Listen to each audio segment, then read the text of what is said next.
I present the budget for 24-25.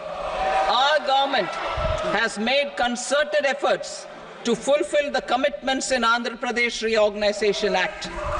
In the current financial year, 15,000 crore rupees will be arranged with additional amounts in future years for the all-round development of the eastern region of the country, covering Bihar, Jharkhand, West Bengal, Odisha and Andhra Pradesh.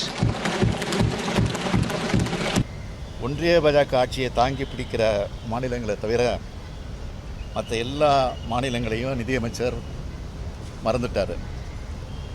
Tamil Nadu என்ற சொல்ல நிதிநிலை அறிக்கையில் இல்லை, பட்ஜெட்டில் இல்லைன்னு சொல்கிறத விட ஒன்றிய பாஜக ஆட்சியாளரோட சிந்தனை அலையும் செயல் அலையும் தமிழ்நாடு இல்லை. பாரபட்சமும் ஏமாற்றம் தான் இந்த அறிக்கையில் இருக்குது. அந்த வகையில் இந்த நிதி ஒதுக்கீட்டில் நீதி இல்லை, அநீதி தான் அதிகமாக இருக்குது. முழுக்க தன்னுடைய ஆட்சியை காப்பாற்றிக் கொள்வதற்கும் தன்னுடைய அதிகாரத்தை தக்க வைத்துக் கொள்வதற்கும் ஆந்திராவிற்கும் பீகாருக்குமான நிதிநிலை அறிக்கையாக இது அமைந்திருக்கிறது. தமிழ்நாட்டின் பெயரை ஒருமுறை கூட உச்சரிக்காத நிதியமைச்சர் நிர்மலா சீதாராமன் அவர்களை வன்மையாக நாங்கள் கண்டிக்கிறோம். இன்றைய பாரத பிரதமர் தனக்கு உதவியவர்களுக்கு நன்றி தெரிவித்துக் கொள்வதற்காக இந்த நிதியை ஒதுக்கியிருக்கிறார். இந்த நிகழ்வு என்பது ஒரு நாட்டுடைய பிரதமரும் அரசியல் ரீதியாக ஒரு சராசரி மனிதர் தான் என்பதை இது காட்டுகிறது. ஆனால் இது பொது பட்ஜெட் இல்லை, ஆட்சியை தக்க வைத்துக் கொள்வதற்கான பட்ஜெட் இது. இந்த மாநிலம் முற்றிலுமாக புறக்கணிக்கப்பட்டிருக்கிறது. எந்த ஒரு வகையிலையும் தமிழ்நாட்டிற்கு எந்த விதமான இந்த நிதிநிலை அறிக்கையில் தமிழ்நாடுங்கிற பேரை கூட பெறலை அப்படிங்கிறது மிக மிக கடுமையான கண்டனத்திற்குரியது. நீங்கள் பீகார் கொடுக்கறதையோ அல்லது ஆந்திரா கொடுக்கறதையோ வேணான்னு சொல்லலை. ஏன் 2 மாநிலத்துக்கு மட்டும் கொடுக்குறீங்க? தமிழ்நாட்டை ஏன் புறக்கணிக்கிறீங்க? இந்தியாவில் இருக்கிற மற்ற மாநிலங்களை ஏன் புறக்கணிக்கிறீங்கிறது தான் எங்களுடைய கேள்வி. தென்னிந்திய மாநிலங்களை முற்றாக புறக்கணித்திருக்கிற ஆந்திராவை தவிர முற்றாக புறக்கணித்திருக்கிற இந்த பட்ஜெட் கண்டனத்திற்குரியது. மொத்தத்தில் இது அனைவரையும் ஏமாற்றுகிற மக்கள் விரோத பட்ஜெட். ரயில்வே திட்டம் 2,62,000 கோடி தமிழ்நாடுக்கு போன கடந்த ஆண்டு ரயில்வே நிதி விட இந்த ஆண்டு அதிகமாக வந்திருக்கு. இப்போ 100 இண்டஸ்ட்ரியல் பார்க் இந்தியாவில் தொடங்குறாங்க. அதில் தமிழ்நாடு வராதா என்ன? எல்லாம் இருக்குது. தமிழ்நாட்டுக்குன்னு பட்ஜெட்டில் பேர் வந்திருக்கணும்னா தமிழ்நாட்டில் எப்படியாவது எங்களுக்கு ஒரு 25 MP ஜெயிச்சு கொடுத்துருக்கணும். பாரதிய ஜனதா கட்சியினுடைய உதவி என்பது சில வெள்ளங்களில் ஏற்பட்டிருக்கின்ற பாதிப்பிற்கு தகுந்தவாறு சில காரணிகளை மத்திய அரசினுடைய அரசாணை இருக்கிறது. அந்த அடிப்படை தான் ஒதுக்குகிறார். அங்கே கூடுதலாக இங்கே கூடுதலாக ஒதுக்க வேண்டிய நிலை எப்பொழுதும் ஏற்பட்டதில்லை என்பதை தெரிவித்துள்ளது. நாட்டுக்குன்னு சிறப்பு திட்டம் இல்லைங்கிற ஒரு எதிர்பார்ப்பு தான் நம்மள்கிட்ட இருக்கே தவிர, இன்றைக்கு இந்தியாவில் 28 ஸ்டேட் இருக்குது, 8 யூனியன் டெரிட்டரி இருக்குன்னு நினைக்கிறேன். எல்லா ஒட்டுமொத்த இந்தியாவின் வளர்ச்சிக்கான பட்ஜெட் இது. இதில் எனக்கா ஒரு வளர்ச்சி, ஏன் தொகுதிக்காக வளர்ச்சி, ஏன் தொகுதிக்கு திட்டம் கொடுக்கல அப்படின்னு பார்க்குறத விட இது இந்தியாவின் வளர்ச்சிக்கான பட்ஜெட். நான் தமிழனாக பிறக்கவில்லையே, அடுத்த ஜென்மத்திலாவது நான் தமிழனாக பிறக்க வேண்டும். தமிழ் உலகத்திலே சிறந்த மொழி, அந்த பாக்கியம் எனக்கு கிடைக்கவில்லையே. This is our Prime Minister before the Tamil Nadu first phase election. After the election got over, in the last phase, when he goes to Orissa, what does he say? How can he give the control of Orissa to Tamilians? He showed his anger.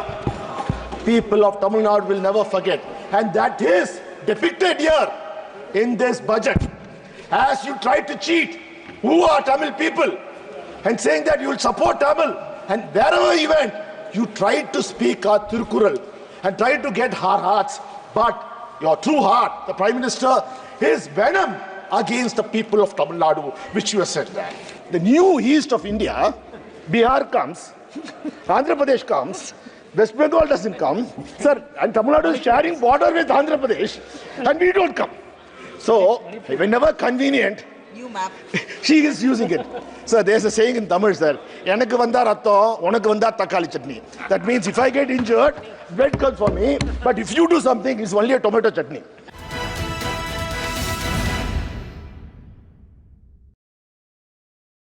வணக்கம், இது கேள்விக்களம்.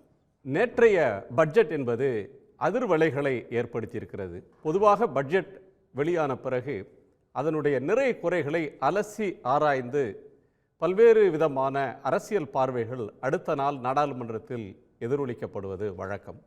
ஆனால் இன்று நாடாளுமன்றத்தில் பல்வேறு மாநிலங்களைச் சேர்ந்த எதிர்க்கட்சிகளைச் சேர்ந்த நாடாளுமன்ற உறுப்பினர்கள், எதிர்க்கட்சிகளைச் சேர்ந்தவர்கள் ஒரு பாரபட்சமான பல்வேறு மாநிலங்களை வஞ்சிக்கக்கூடிய ஒரு பட்ஜெட்டை இந்த அரசு சமர்ப்பித்திருக்கிறது என்று கண்டன முழக்கங்களை எழுப்பி போராட்டத்தில் ஈடுபட்டிருக்கிறார்கள். வாக்களிக்காத மக்களை பழி வாங்கக்கூடிய போக்கை கைவிடுங்கள் என்று முதலமைச்சர் திரு மு க ஸ்டாலின் பிரதமர் நரேந்திர மோடிக்கு வேண்டுகோள் விடுத்திருக்கிறார். இந்தியா கூட்டணியைச் சேர்ந்த முதலமைச்சர்களெல்லாம் பாரபட்சமான இந்த அணுகுமுறையை எதிர்த்து நிதி ஆயோக் கூட்டத்திலே கலந்து கொள்ள மாட்டோம் என்று புறக்கணித்து அறிவிப்பை வெளியிட்டிருக்கிறார்கள். தோற்கடித்தவர்களுக்கு நீங்கள் பழிவாங்க நடவடிக்கையிலே குறியாக இருக்க வேண்டாம் என்று முதலமைச்சர் சொன்னால், எதிர்க்கட்சித் தலைவர் திரு எடப்பாடி பழனிசாமி இந்த வாய்ப்பை பாஜகவை எதிர்ப்பதற்கான ஒரு கருவியாக பயன்படுத்தி இருக்கிறார். மிக வலிமையான காட்டமான கண்டனங்களை எல்லாம் அவர் விடுத்திருக்கிறார். அதிமுகவுக்குள் பாஜக ஆதரவு சக்திகள் மீண்டும் கூட்டணியை துளிர்க்கச் செய்ய வேண்டும் என்கிற முயற்சிகளிலே ஈடுபடக்கூடிய நேரத்தில் அதற்கு மறைமுகமாக பதில் சொல்லியிருக்கிறாரா எடப்பாடி பழனிசாமி? பட்ஜெட்டை கடுமையாக விமர்சிப்பதன் மூலமாக எதிர்ப்பாளர்களை, அதிருப்தியாளர்களை வாயடைக்க செய்திருக்கிறாரா என்கிற ஒரு கோணம் எழுகிறது. நம்மோடு இந்த அமர்வில் சட்டமன்ற உறுப்பினரும் விடுதலை சிறுத்தைகள் கட்சியினுடைய தலைவருமான, துணை பொதுச் செயலாளருமான திரு ஆலூர் ஷானவாஸ், பாரதிய ஜனதா கட்சியினுடைய திரு புரட்சி கவிதாசன், திமுகவின் செய்தி தொடர்பாளர் திரு சூர்யா கிருஷ்ணமூர்த்தி, விமர்சகர் திரு பொன் வில்சன் அவர்கள், பத்திரிகையாளர், மூத்த பத்திரிகையாளர் டெல்லியிலிருந்து திரு மாதவன் நாராயணன் அவர்கள். அனைவருக்கும் என்னுடைய வணக்கம். ஆலூர் ஷானவாஸ் அவர்களுடைய முதற் பார்வையை கேட்க விரும்புகிறேன். ஆலூர், பொதுவாக இந்த பட்ஜெட் வந்தால் கார்ப்பரேட்டுகளுக்கான பட்ஜெட் அல்லது ஏழைகளை புறக்கணிச்சிட்டாங்க, விவசாயத்துக்கு முன்னுரிமை தரலை, ஹெல்த்துக்கு போதுமான நிதியை ஒதுக்கலை, இப்படியான விமர்சனங்கள் தான் வரும், அல்லது வரி விதிப்பில் விமர்சனம் வரும். இந்த பட்ஜெட்டில் தான் அது ஆந்திர பிரதேசத்துக்கும் பீகாருக்குமான பட்ஜெட், இது ஏ டு இசட் பட்ஜெட்டில் இது ஏ அண்ட் பி பட்ஜெட் அப்படின்னு சொல்லக்கூடிய ஒரு விமர்சனம் தலதூக்கி நிற்கிறது. இது அந்த மாநிலங்களுக்கு கொடுத்தது தப்புன்னு சொல்ல முடியுமா? அது ரொம்ப காலமாக இருக்கக்கூடிய கோரிக்கை. இப்போது பிஜேபி அரசு ஆட்சிக்கு வந்த பிறகு பிஸ்னஸ் ஆஸ் யூஷுவல், 10 ஆண்டுகளுக்கு முன்னாடி பதவியேற்றப்ப மோடி அவர்கள் எவ்வளவு வலிமையான செல்வாக்காக இருந்தாரோ அதே வலிமையோடு இப்போ ஆட்சி நடக்கிறது மாதிரியான ஒரு தோற்றத்தை கொடுத்து கொண்டிருந்தார்கள். எதுவுமே மாற்றமில்லை, எல்லாமே அதே இலாக்கா, அதே அமைச்சர், அதே சபாநாயகர், அதே மாதிரியான நடைமுறை என்று சொல்லி வந்தார்கள், காண்பித்து வந்தாங்க. இன்னைக்கு பட்ஜெட்டில் பீகாரையும் சந்திரபாபு நாயுடு அவர்களையும் திருப்திப்படுத்தக்கூடிய நிலைக்கு மோடி இறங்கி வந்திருக்கிறார். கூட்டணியை தாஜா செய்து நாற்காலியை காப்பாற்றிக் கொள்கிற பட்ஜெட்னு எதிர்க்கட்சிகள் விமர்சிக்கிறாங்க. இந்த பாரபட்சம் அப்படின்ற விமர்சனம் சரியா? ஏன் அது எழுது? பாரபட்சம்தான் பாஜகவின் அணுகுமுறை. பாஜகவினுடைய முழு வடிவமே பாரபட்சமான விஷயங்கள் தான். நீங்கள் இந்திக்கும் சமஸ்கிருதத்துக்கு அவங்க முன்னுரிமை கொடுத்து மற்ற 20 மொழிகளையும் அவங்க புறந்தள்ளினார்கள். அப்போ நாம் இந்திக்கும் சமஸ்கிருதத்துக்கும் முக்கியத்துவம் கொடுக்குறீங்களே, மற்ற மொழிகளுக்கு என்ன அப்படின்னு கேட்டோம். அதே தான் இன்றைக்கி கேட்குறோம். பீகாருக்கும் ஆந்திராவுக்கும் கொடுக்குறீங்களா, மற்ற மாநிலங்களுக்கு என்ன? இப்போ மற்ற மாநிலங்களுக்கு கொடுக்க வேண்டும் என்பது தான் அதிலிருந்து நம்ம வெளிப்படுத்துறமே தவிர, பீகாருக்கு ஏன் கொடுத்தீங்க, ஆந்திராவுக்கு ஏன் கொடுத்தீங்கிறது நம்முடைய கேள்வி அல்ல. பீகாருக்கு கொடுங்க, ஆந்திராவுக்கு கொடுங்க.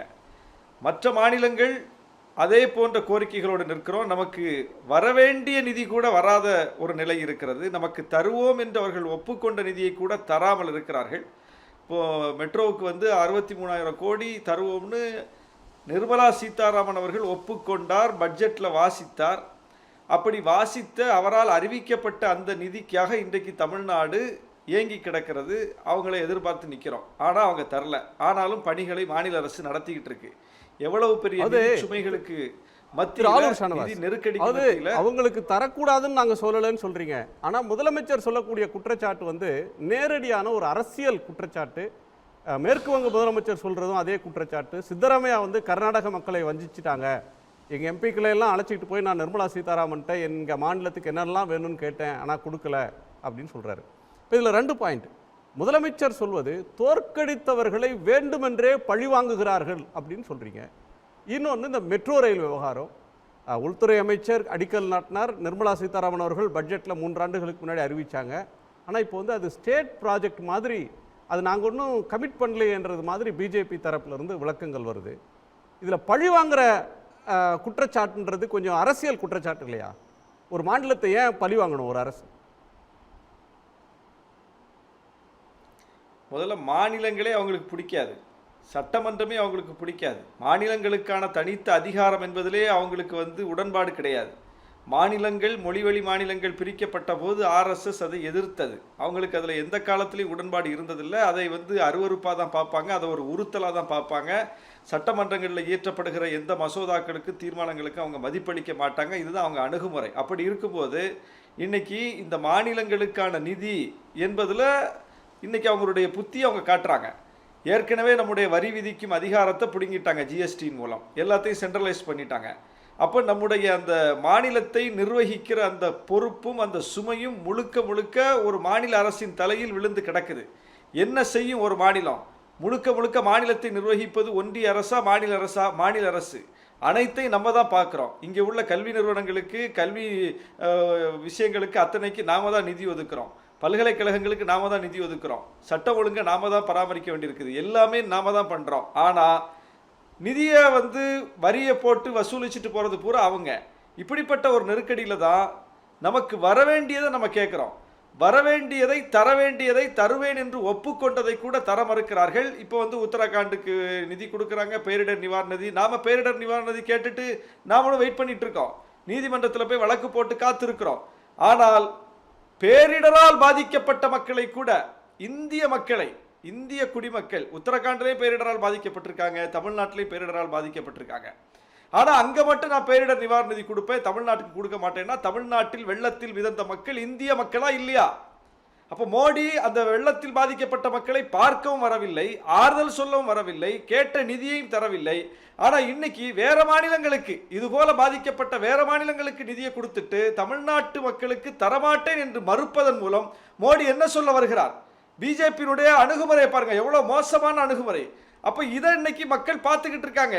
பாஜகவுக்கு தக்க பாடத்தை மக்கள் புகட்டுவார்கள். அதாவது இந்திய மக்களையே தன்னுடைய வாக்கு வங்கியின் அடிப்படையில் பிரித்து பார்க்கிற ஒரு கொடூரமான அரசு இன்னைக்கு தான் பார்க்கிறோம். நம்ம வாக்கு வங்கியின் அடிப்படையில் பிரித்து பார்க்கிற மக்கள். சரி, மோடியே என்ன சொன்னாரு? தமிழ்நாட்டில் வந்து நாங்கள் முன்பை விட இன்னைக்கு ஏறி வந்திருக்கோம், முன்னேறி வந்திருக்கிறோம், எங்களுக்கு அங்கே நிறைய வாக்குகள் விழுந்திருக்குது, எங்களுடைய விழுக்காடு உயர்ந்திருக்குதுன்னு சொன்னார்ல. இவங்களுக்கு ஓட்டு போட்ட மக்களுக்கு ஏன் இவங்க சேர்ந்து துரோகம் செய்கிறாங்க? மெட்ரோ ரயிலுக்கு இவங்க பணம் கொடுத்தா அந்த ப்ராஜெக்ட்ல போறவன் பாஜகக்காரன் போக மாட்டானா? பிஜேபிக்கு ஓட்டு போட்ட யாரும் அதில் பயணிக்க மாட்டாங்களா? அப்போ பாதிக்கப்பட போறது இவங்களுக்கு ஓட்டு போட்ட மக்களை சேர்த்து தான் இன்னைக்கு பழி வாங்குறீங்க. அப்போ பாஜகவுக்கு ஓட்டு போட்டாலும் பாஜக பழி வாங்கும் என்பதை இன்னைக்கு அவங்க காட்டியிருக்காங்க. ஏன்னா தமிழ்நாட்டின் மீது அவங்களுக்கு வெறுப்பு. அந்த வெறுப்பு இன்னைக்கு ஹிந்துவோட கார்ட்டூன்ல தொடங்கி முதல் பக்க கார்ட்டூன்ல இருந்து ஒரு சைசபிள் சங்க், ஒரு பெரிய பண திரட்சியை வந்து சந்திரபாபு நாயுடுவும் நிதிஷ்குமாரும் எடுத்துக்கொள்றாங்க. ஏனைய மாநிலங்கள் எதுவுக்குமே வந்து ரொம்ப கிள்ளி கொடுக்கக்கூடிய ஒரு தன்மை இருக்கிறத ஒரு கார்ட்டூன் வழியாக பார்க்குறோம். இன்னைக்கு தமிழ்நாட்டினுடைய கட்சிகளோட ரியாக்ஷன் எடுத்துக்கிட்டா திரு எடப்பாடி பழனிசாமி வலிமையாக விமர்சிச்சிருக்கிறாரு. தமிழ்நாட்டு மக்களுக்கு வந்து ஒரு காழ்ப்புணர்ச்சியோட மத்திய அரசு அணுகிறத தான் காட்டுதுன்னு அவர் விமர்சிக்கிறார். ஆனால் ஓபிஎஸ் வந்து ஜிஓ படி தான் அலாட் பண்ணியிருக்காங்க, பிரமாதமான பட்ஜெட்டுங்கிறாரு. டிடிவி தினகரன் வந்து தமிழ்நாட்டுக்கு சில எதிர்பார்ப்பு இருந்தது, ஆனால் இது ஒட்டுமொத்தமான இந்தியாவுக்கு மிகப்பெரிய வளர்ச்சியை தர்ற பட்ஜெட்ன்றார். திரு அன்புமணி என்ன சொல்கிறாருன்னா 25 எம்பியாவது ஜெயிச்சிருந்தா தானே அங்கே தமிழ்நாடுன்றதெல்லாம் அங்கே இருக்கும் அப்படின்னு சொல்கிறாரு. ஆதங்கத்தில் சொல்கிறாங்கன்னு புரிஞ்சுக்கிறதா, இல்லை கூட்டணி தர்மத்துக்காக இப்படி பேசுகிறாங்களா, இல்லை நிஜமாவே அதில் இருக்கக்கூடிய ஸ்கீம்ஸ்லாம் தமிழ்நாட்டுக்கு பயன் கிடைக்கும்னு திரு அன்புமணி சொல்கிறத எப்படி பார்க்குறீங்க? ஸ்கீம்ஸ் எல்லா மாநிலத்துக்கும் வர்ற மாதிரி வரும் தமிழ்நாட்டுக்கும். ஆனால் தமிழ்நாடு தனித்துவமாக கேட்கக்கூடிய தொகை இப்போ பீகாருக்குன்னு ஒதுக்கியிருக்காங்களே, அது எல்லா மாநிலத்துக்கும் வர ஸ்கீம்ல இருந்து போதா, பீகாருக்குன்னு போதா? ஆந்திராக்குன்னு ஒதுக்கியிருக்காங்களே, அது வந்து எல்லா மாநிலத்துக்கும் போகிற மாதிரி ஒரு ஸ்கீமாக போதா, ஆந்திராவுக்கு என்று தனித்துவமாக போதா? அப்போ பீகாருக்கு ஆந்திராவுக்கு மட்டும் ஏன் போகுது? ஏன்னா அந்த 2 பேரும் தான் இன்னைக்கு இந்த ஆட்சியை வந்து காப்பாற்றிக்கிட்டு இருக்காங்க. அந்த 2 பேரும் கைவிட்டால், அந்த 2 பேரும் இடம் மாறினால் இந்தியா கூட்டணி ஆட்சிக்கு வந்துடும். அந்த 2 பேரும் கைவிட்டால் மோடி ஆட்சி வீட்டுக்கு போயிடும். அப்போ தன்னுடைய ஆட்சியை காப்பாற்றுவதற்காக அப்பட்டமாக சந்திரபாபு நாயுடு காலிலையும் நிதிஷ் காலிலையும் விழுந்திருக்கிறார் மோடி. இதுதான் நம்ம பார்க்கிறோம். அப்போ நீங்கள் எல்லாருக்கும் இப்போ எந்த மாநிலத்துக்கும் கொடுக்காம பொதுவாக எல்லா மாநிலத்துக்கும் ஸ்கீம்ல சொல்லிட்டாங்கன்னா இந்த கேள்விக்கு பொருள் இருக்கு. ஆனால் அப்படி இல்லையே. நீங்கள் ஆந்திராக்குன்னு தனியாக ப்ராஜெக்ட் கொடுக்குறீங்களா, பீகாருக்குன்னு தனியாக ப்ராஜெக்ட் கொடுக்குறீங்களா? தமிழ்நாட்டில் வந்து இங்கே என்ன நம்ம வந்து பெரிய அளவுக்கு செல்வ செழிப்போட இருக்கமா? எங்களுக்கு நிதி தேவை இல்லையா? நம்ம பற்றாக்குறையில் இல்லையா? நமக்கு வந்து ப்ராஜெக்ட்டுக்கு நிதி தேவைப்படாமல் எல்லாமே இங்கே வந்து செல்வ செழிப்பாக இருக்கமா? நாம் வந்து மல்லு கட்டிக்கிட்டு இருக்கமே, நீதிமன்றத்தில் போய் வழக்கு போட்டுட்டு இருக்கமே. அப்போ இந்தியா என்பது மாநிலங்களின் கூட்டமைப்பு. எல்லா மாநிலங்களும் வரி செலுத்துறாங்க. தமிழ்நாடு அதிகமாகவே செலுத்துகிறோம். அப்போ அதிகமாக வரி செலுத்தக்கூடிய மாநிலத்திலேருந்து வரியை வாங்கிக்கிறீங்க, எங்களுடைய ஆதாரத்தை முழுக்க எடுத்துக்கிறீங்க, எங்களுடைய அதிகாரத்தை முழுக்க எடுத்துக்கிறீங்க. ஆனால் எங்களுக்கு வரவேண்டிய பங்கை கூட தராமல் அதற்கு சாக்கு சொல்வது, போக்கு சொல்வது, அதை வந்து வேற மாநிலங்களுக்கு திருப்பி விடுவது, தங்களுக்கு வேண்டிய மாநிலங்களுக்கு கொடுப்பது, தங்களுக்கு வேண்டிய அரசியலை கெட்டியாக பிடித்துக் கொள்வதற்காக நம்முடைய வரிப்பணத்தை கொண்டு போய் அப்படி இவர்களுடைய அரசியலுக்காக பயன்படுத்துவது என்பது அப்பட்டமான போக்கு. நீங்க பாருங்க எவ்வளவு வட்டிகட்டிய சுயநலமா பாஜக வந்திருக்குன்னு பாருங்க. தமிழ்நாட்டுல ஓட்டு போடல, ஓட்டு போட்டிருந்தாதானே உங்களுக்கு வந்து செய்வாங்க. நீங்க வந்து புறக்கணிச்சிட்டீங்க. 25 எம்பியாவது இருந்திருந்தா தானே அது கிடைக்கும்ன்ற ஒரு குரல் ஆதங்கமா? டிடிவி ஓபிஎஸ் போன்றவர்கள் வந்து இதுல பிரமாதமான பட்ஜெட் அப்படின்னு புகழ்றதை நீங்க எப்படி பார்க்க? சரி, அப்படி பார்த்தா ஊபிக்கு ஒரு 36 எம்பி கொடுத்துருக்கதானே செய்து. ஊபியை ஏன் கைவிட்டுட்டாரு? ஊபியிலேருந்து ஒரு 36 எம்பியாவது போயிருக்காங்கல்ல. ஆனால் அவங்க எதிர்பார்த்த 80 எம்பி வரல. அதனால ஊபியும் இப்போ லிஸ்ட்லேருந்து தூக்கிட்டாங்க. ஜெய் ஸ்ரீராம்னு சொல்லிட்டு இருந்தவங்க ஒடிசாவில் ஜெயிச்ச உடனே ஜெய் ஜெகநாத்னு போயிட்டாங்க, ஜெய் ஸ்ரீராமை விட்டுட்டாங்க. தமிழ்நாட்டில் திருவள்ளுவருக்கு காவி உடை உடுத்தி திருவள்ளுவர் தான் திருக்குறள் தான் ஊர்தோறும் கொட்டம் அடிச்சுட்டு இருந்தவங்க, எல்லா பட்ஜெட்லையும் வந்து அதையெல்லாம் சொல்லிக்கிட்டு இருந்தவங்க இன்னைக்கு திருவள்ளுவரையும் விட்டுட்டாங்க, திருக்குறளையும் விட்டுட்டாங்க. அப்போது நிதியையும் கொடுக்கல, முழக்கத்தின் அடிப்படையில் வச்சிருந்தாங்களா அந்த முழக்கத்தை தூக்கி போட்டாங்க. ஏன்னா அது கூட இப்போ அவங்களுக்கு தேவையில்லை. ஏன்னா இதெல்லாம் இனி இங்கே எடுபடாது, இந்த அரசியல் இங்கே எடுபடாது, நம்ம பாய்ச்சா அங்கெல்லாம் பலிக்காது, இனி என்னத்தை முட்டினாலும் இங்கே ஒன்றும் வேலைக்கு ஆகாது, பருப்பு வேகாதுன்னு தெரிஞ்ச உடனே பழிவாங்கும் நடவடிக்கையில் ஈடுபடுறாங்க. இதை தமிழ்நாட்டு மக்கள் மட்டுமல்ல, இன்னைக்கு ஒட்டுமொத்த இந்திய மக்களும் பார்த்து கொண்டிருக்கிறார்கள். பீகார் மக்களுமே இதை பார்த்து கொண்டிருக்கிறார்கள், ஆந்திரா மக்களுமே இதை பார்த்து கொண்டிருக்கிறார்கள். எதற்கு இதை கொடுக்குறாங்க? அப்போ இது வந்து இவங்களை இப்படி தான் பணிய வைக்க முடியும் போல இருக்கு, இவங்கள்ட்ட இப்படி தான் ஆடி கறக்கணும் போல இருக்கு, பாடி கறக்கணும் போல இருக்கு அப்படிங்கிறத இன்னைக்கு அந்த மக்களுமே புரிந்து வைத்திருக்கிறார்கள். அப்போ இது ஒரு அப்பட்டமான மாநிலங்களுக்கு எதிரான நடவடிக்கை. நீதிமன்றத்தில் ஏற்கனவே நம்ம வழக்கு போட்டிருக்கோம். இப்போ பீகாருக்கு அவர்கள் கொடுத்ததன் மூலம், ஆந்திராவுக்கு அவர்கள் கொடுத்ததன் மூலம் இப்போ நாம் நீதிமன்றத்தில் சட்ட போராட்டத்தை வலிமையாக நடத்துவதற்கு நமக்கு நல்ல ஒரு பாயிண்ட்ஸை சொல்வதற்கு ஒரு வாய்ப்பு கிடைச்சிருக்கு. எல்லா மாநிலங்களுக்கும் சம அதிகாரம் இருக்கு, எல்லா மாநில சட்டமன்றத்துக்கும் சம அதிகாரம் இருக்கு, நாடாளுமன்றத்துக்கு என்ன அதிகாரம் இருக்கோ அது சட்டமன்றத்துக்கு இருக்கு. அப்படி இருக்கும்போது ஒரு மாநிலத்தை தூக்கி பிடித்து நிதியை ஒதுக்குவதும், அதற்கு தன்னுடைய சுயநலத்தின் அடிப்படையில் அதை செய்வதும், மற்ற மாநிலங்களை பாரபட்சமாக நடத்துவதும் என்பது சட்டப்படி நீதிமன்றத்தில் மிகப்பெரிய பின்னடைவை சந்திக்கும் பிஜேபிக்கு. நாம சட்டப்படி வெல்வோம். சார், திரு மூத்த பத்திரிகையாளர் திரு மாதவன் நாராயணன் அவர்கள் நம்மோடு இணைஞ்சிருக்கிறார். அவர்கிட்ட கேட்கலாம். சார், ஏராளமான பட்ஜெட்டை பார்த்துருப்பீங்க, பழுத்த அனுபவம் உங்களுக்கு இருக்கும். பொதுவாக தேர்தல் நேரத்தில் ஆளுங்கட்சியும் எதிர்கட்சியும் மிக கடுமையாக அக்ரிமோனியஸாக ஃபைட் பண்ணிப்பாங்க. தேர்தல் முடிஞ்சு ஒரு ஆட்சி அமைஞ்சு பட்ஜெட் அப்படின்றது வந்து அந்த ஆட்சியினுடைய பிஸ்னஸ் தொடங்குது அப்படின்னு ஒரு இது, அங்கே வந்து ஒரு ரீகன்சிலியேஷன் வந்துடும். ஆளுங்கட்சியும் எதிர்கட்சியும் இணக்கமாக போகிறது, மத்திய அரசும் மாநில அரசுகளும் இணங்கி போவது, அவங்களுடைய நிர்வாக நடைமுறைகளை ஒத்து செஞ்சு போகிற ஒரு பழக்கம் உண்டு. ஆனால் இந்த பட்ஜெட் அப்படின்ற ஒன்று அந்த ஏற்கனவே இருக்கிற கான்ஃபரன்டேஷனை அதிகப்படுத்தி விட்டது மாதிரி தெரியுது. டெல்லியிலும் போராட்டம், நிதி ஆயோக்கு முதலமைச்சர்கள், எதிர்க்கட்சி முதலமைச்சர்கள் போகாத ஒரு தன்மை இருக்குது. இது எதிர்க்கட்சிகளை இந்த இடத்துக்கு நிர்மலா சீதாராமன் அவர்களுடைய அறிவிப்புகள் தள்ளிடுச்சா, இல்லை ஒரு கான்ஃபரன்டேஷனை எதிர்க்கட்சிகளே முன்னெடுக்கிறாங்களா சார்? அது நல்ல கேள்வி. ஆனால் அதை நான் ஒரு விதமாக பார்க்குறேன். முதல்ல நம்ம ஒரு பிக் பிக்சர் சொல்லுவாங்க, ஒரு 3 கேள்வியை எழுப்பலாம். இது பாரபட்சமாக, அரசியல் நிர்பந்தமா, அல்லது பழிவாங்குதல் நோக்கத்தோடு செயல்பட்டிருக்காங்களா? இந்த 3 விதமாக பார்க்கலாம். என்னை பொறுத்தவரை இது பழிவாங்குதலாக தெரியல, ஆனால் பாரபட்சம் தெரியுது. ஆனால் அரசியல் நிர்பந்தமும் ஓங்கி நிற்குது. இப்போ பாருங்கள், இந்த அரசாங்கமே ஆந்திர பிரதேஷ் முதல்வர் சந்திரபாபு நாயுடுவும் பீகார் முதல்வர் நிதிஷ்குமாரும் தான் தாங்கி நிற்கிறாங்க. மோடி இன்னைக்கு உரமாக தெரியறது இவங்க தோளில் நிற்கிறதுனால தான் ஒரு பார்வையை நம்ம மேற்கொள்ளலாம். ஆனால் அதை பின்னணியை நீங்கள் பார்த்தீங்கன்னா இது பாரபட்சம் தெரியுது. அதாவது நான் ஒரு நடுநிலையாக சொல்கிறதுக்கு ஒரு ட்ரை பண்ணிகிட்ருக்கேன்.